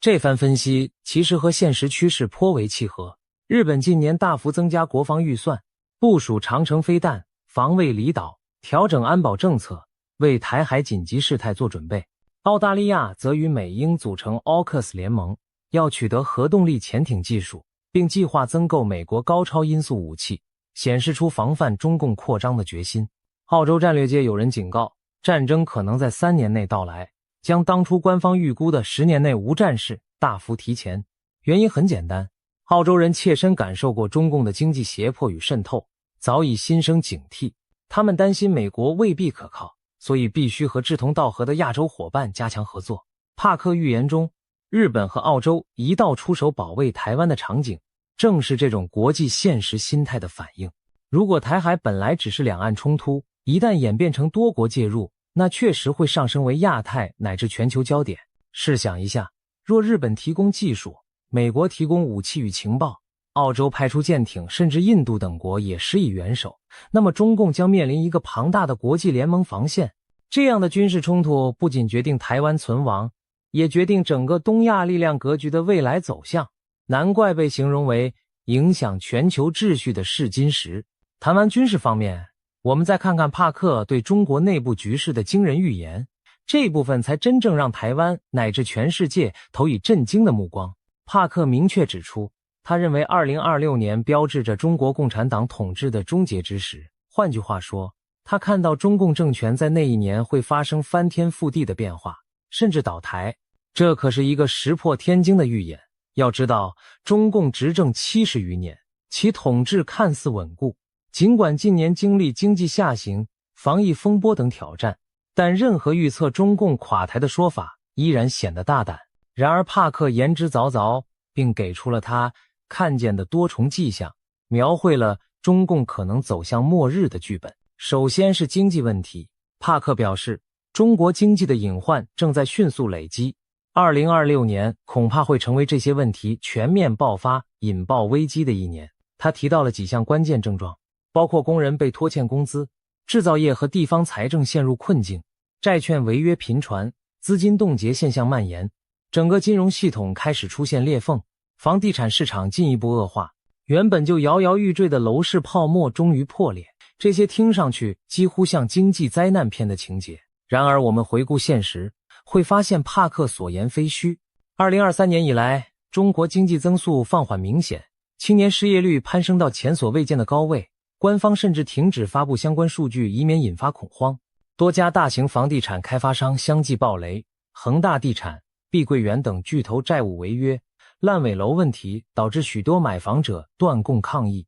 地方政府财政捉襟见肘，甚至传出部分地区公务员减薪、教师讨薪的消息，还有理财产品暴雷、银行挤兑等金融风险苗头，让金融系统开始出现裂痕。帕克提到的每一项经济乱象，其实都已在酝酿，只是尚未全面爆开。在他的预言中，2026年前后，这一连串经济脓疮将被揭开，中国多年累积的结构性债务和泡沫被迫曝光。当经济陷入乱局，失业潮来袭，金融风暴迸发，帕克强调，一旦中共失去对经济的掌控力，其执政合法性将动摇。这其实很好理解，中共长期以经济增长作为合法性基础，向人民宣称，只有我们能带来繁荣。如果经济崩盘，老百姓饭碗不保，对执政者的不满就会直线上升。在中国那种体制下，经济不稳很容易迅速转变为社会动荡和政治危机。帕克紧接着预见，中共的政治环境也会在2026年发生巨变，他甚至用了翻天覆地一词，暗示变化之大超乎想象。他明确表示自己认为2026年就是中共终结之时。他具体提到了几个让人瞠目的细节。首先，中共常年在全球布局的影响力网络会在这一年陆续被曝光。帕克举例说，可能指的是英国方面近期揭露出多起中共渗透政界的丑闻。未来我们将看到更多跨国丑闻被揭露，涉及中共以金钱收买政治人物、渗透西方大学体系等等。他甚至提到西方社会中流行的某些觉醒运动，也就是所谓的政治正确议程，背后可能夹杂着来自中国与俄罗斯的资金在推波助澜，目的在于削弱西方社会的凝聚力。这些指控听起来像惊悚小说，但事实上西方情报和媒体近年也揭露了许多中共对外渗透的细节，包括金钱游说、文化统战、情报收集等等。帕克认为2026年前后可能会出现一次大规模的资料外泄或系统性揭露事件，公诸于世，中共输出影响力的证据。当这些黑幕被撕开后，国际上对中共的态度将更趋强硬，中共多年苦心经营的全球关系网将四面漏风。而在中国国内，帕克预见的画面更是戏剧性。他说，习近平的健康和政治权威都将在2026年明显衰退，到了2027年可能已经下台，这几乎在预告习时代的终结。帕克甚至描述了一个令人震惊的细节，习近平将经历一次大型且备受争议的器官移植手术，他推测可能是肾脏移植，并暗示器官来源可能涉及死刑犯，从而引发巨大的舆论震荡。如果真有这样的事发生，其冲击可想而知。一方面，最高领导人重病需要换肾本，就足以引发权力真空的恐慌；另一方面，非法器官来源的丑闻将成为政治核弹，彻底击毁中共自诩的伪光正形象。值得一提的是，坊间确实长期有习近平健康不佳的传闻，有时他露面走路姿势异样，或久未公开现身，都引发外界猜测。如果帕克所言成真，那意味着习近平可能已无法稳坐权力宝座。更惊险的还在后头，帕克预言，同一时期中国将有一名军方或安全系统的高层人物突然失踪，随后被宣布在诡异情况下死亡。外界将普遍猜测这是一次未遂政变的结果，也就是说，那名高官可能企图发动政变但失败，被清除。这个情节可谓高潮迭起，仿佛政坛惊悚片。然而在对照现实，我们发现中共高层内斗的迹象早已存在。2023年就发生过几桩离奇的人事事件，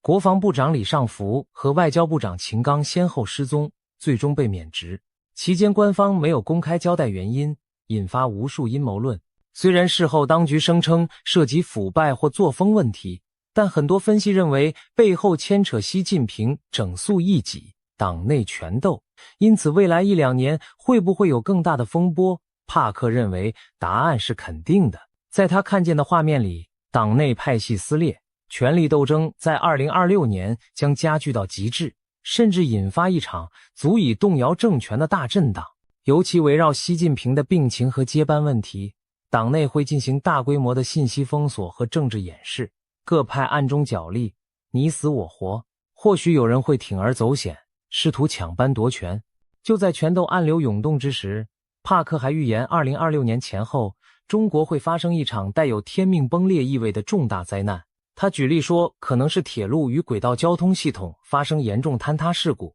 也可能与三峡大坝工程的结构风险有关。总之，将造成大量伤亡，被视为中国工程体系和政权执行能力的象征性转折点。这听起来令人毛骨悚然。难道会有高铁出轨坠桥、大桥断裂，或甚至震慑天下的三峡大坝溃决？我们无从确知。但三峡工程这几个字无疑刺痛许多人的神经。三峡大坝是世界上规模最大的水坝工程，也是中共的形象工程。然而自建成以来，有关其安全隐患的讨论不绝于耳，尤其近年极端天气频发，长江流域洪水接连而至，三峡每逢汛期都面临蓄水与泄洪的两难。如果帕克暗示的灾难真与三峡有关，那将是对中共统治合法性的毁灭性打击。毕竟中国传统观念里，朝代末年常有天灾映衬政权失德，所谓天怒人怨，天命不在。所以2026年若发生严重工程灾难，势必被解读为天意，昭示中共气数将尽。让我们回头看看今年年底发生的一件真事，它似乎验证了帕克部分预言。2025年11月底，香港竟然发生了震惊世人的超级大火灾。香港大埔区一个大型住宅屋苑鸿福苑在进行外墙维修时起火，熊熊烈焰迅速沿着棚架蔓延，烧遍7栋大楼的外墙。这场火灾延烧近2天，造成超过120人罹难，数百人伤亡失踪，是香港近代史上死伤最惨重的事故之一。一时间，香港社会哀痛与震惊交加。而令人寒毛直竖的是，就在火灾发生前不久，帕克才在节目中预言，香港将在年底有大事发生。如今回头看，这场突如其来的大火正是他的预言之应验。帕克在最新的预言中指出，他感觉香港大火背后并不只是意外事故，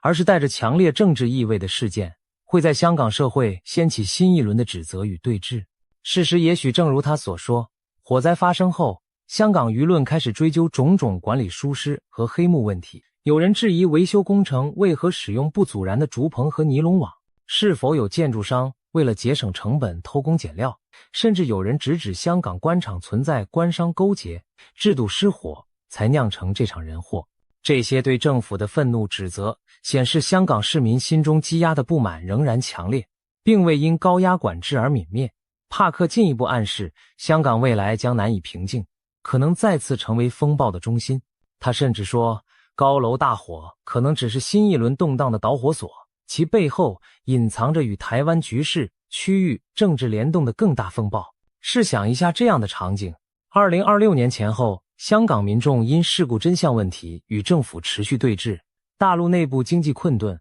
官民矛盾激化，台海这边中共对外挑衅却碰得头破血流，反而激起国际反击。整个东亚局势宛如火药桶周围窜起多道火苗，彼此遥相呼应。帕克还提到一个关键角色，就是印度。他感受到中俄关系在暗中出现了微妙的扭曲，而印度将成为其中博弈的关键角色。这又是怎么回事？我们不妨这样理解，帕克看见俄罗斯境内有一座大型军工厂遭到重创，这不仅仅是油田被袭击导致油价上涨的问题，而是一场更为隐秘、更具战略意味的破坏行为。他说他看到俄罗斯的军工厂正在俄境内被攻击和毁灭。帕克强调，他并不认为中国会直接向乌克兰提供武器，因此那些出现中文标识的武器残骸背后必定有隐情。例如，这是否意味着俄罗斯早就在囤积中国制武器？因为这次暴露，帕克感觉到中俄关系中存在一种微妙诡异的张力。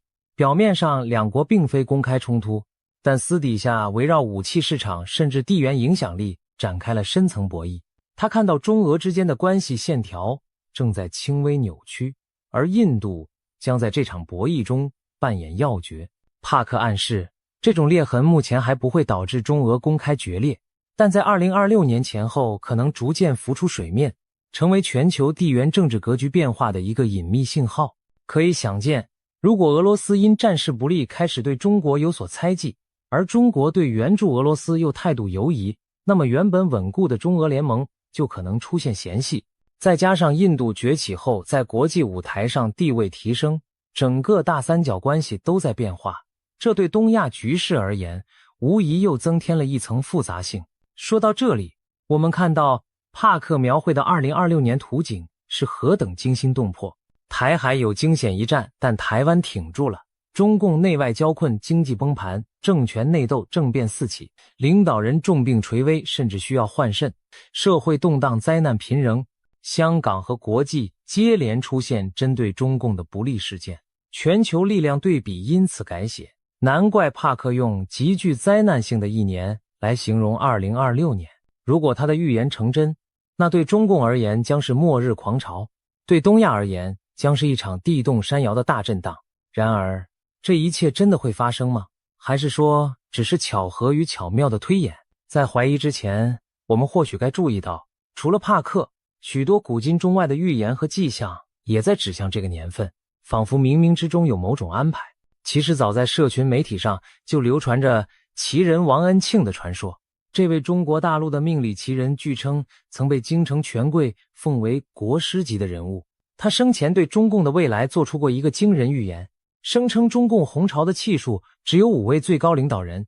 将亡于一个丙火年。怎么解释呢？他指中共国旗上的5颗星星代表了中共5代党魁，分别是毛泽东、邓小平、江泽民、胡锦涛、习近平。没有第6颗星，因为第5代党魁就是掘墓人。习近平作为第5任中共最高领导人，将亲手把共产党送进坟墓。而下一个丙火年正是2026年。2026年是丙午年，5行属火，5为马，所以也称为赤马年。令人毛骨悚然的是，这个说法和帕克的预言时间不谋而合。2026年，中共建政77年，自1949年建政起算刚到终点。习近平此时满73岁，虚岁74岁。所谓73、84，阎王不请自己去。中国民间一直有这种说法，觉得人到了73或84岁是个生死关口。虽说这只是迷信巧合，但正如俗语所说，人算不如天算。更有趣的是，还有不少流传在民间的隐晦预言同样指向2026年前后，好似众星拱月般交汇于此。一部在民间秘传的奇书《铁板图》，最后一幅画面就耐人寻味。山谷间有4只黑鸟飞过去了，唯独第5只白色羽毛的鸟半途撞山而亡，鲜血淋漓。旁边还写着一行小字：白羽毛鸟儿撞死在山这边。许多人根据这句话解读，白羽毛的鸟指的就是繁体字习，因为习字上半部像羽毛，暗示习近平最终会折翼半山，飞不过彼岸。民间还有一句玄妙的老话：画江湖，实难逃。据说画指华国锋，因为华语画同音，江指江泽民，胡指胡锦涛，实在某些方言里读作西。实难逃就是说到了习近平这里，中共政权很难逃脱完结的命运。还曾流传过一个离奇的临终遗言故事，有位60多岁的老人，其母亲在文革前去世前经常在家念叨一些奇怪的话：猪死了要刮毛，刮了毛滑溜溜的；炖肉要加水，水开了要沸，最后要熄火。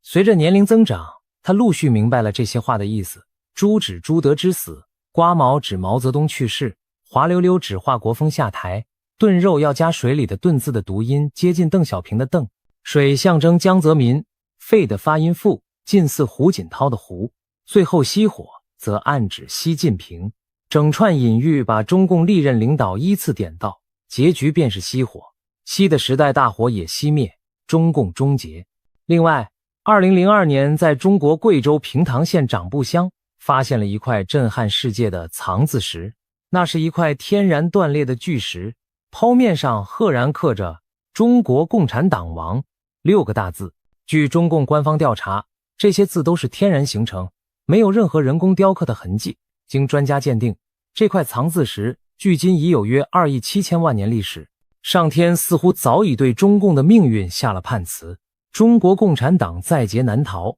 有高人从天象角度解析，认为中共的国运应该是77年，到2026年结束，前后误差不超过1年，也就是说，中共有可能在2025或2026年灭亡。当然，预言终究是预言，未到尘埃落定之时，谁也无法笃定结果。或许帕克的某些细节会有偏差，毕竟未来瞬息万变，而且中共政权看似庞大强势，怎可能说垮就垮？这也是许多理性人士质疑之处。然而历史告诉我们，大帝国的崩溃往往就在顷刻之间。苏联解体前夕，又有几人能料到红色巨人会在一夜之间分崩离析？而现在，中共正面临类似的内外交困，经济荣景不再，社会矛盾暗伏，高层斗争加剧，国际围堵渐强。如果再遇上战事失利或天灾降临，集权体制内部一旦失控，崩盘速度可能远超想象。一位预言家提供的是他灵视中的图景，也许夹杂主观解读，但却给我们换了一种思考现实的角度。还有一个来自灵性领域的预言值得一提，在帕克之外，另一位名叫布兰登的预言师也谈到了中国的未来。他在节目中提到，似乎看到中国将经历一场大规模的精神复兴，宗教信仰和精神力量会从长期的压制中慢慢苏醒，由弱转强。那种罩在人们心头，不让大家有信仰，也不让大家看清真相的铁幕将被打破，人们将开始苏醒。换更直白的说法，他指的很可能是中国长期的无神论框架将被松动甚至瓦解，人心上的枷锁会被彻底解除。一对照其实不难发现，两位预言家的信息在某种程度上互相印证，大震荡之年也可能就是大复兴之年。想象一下那样的图景，2026年东亚风云突变，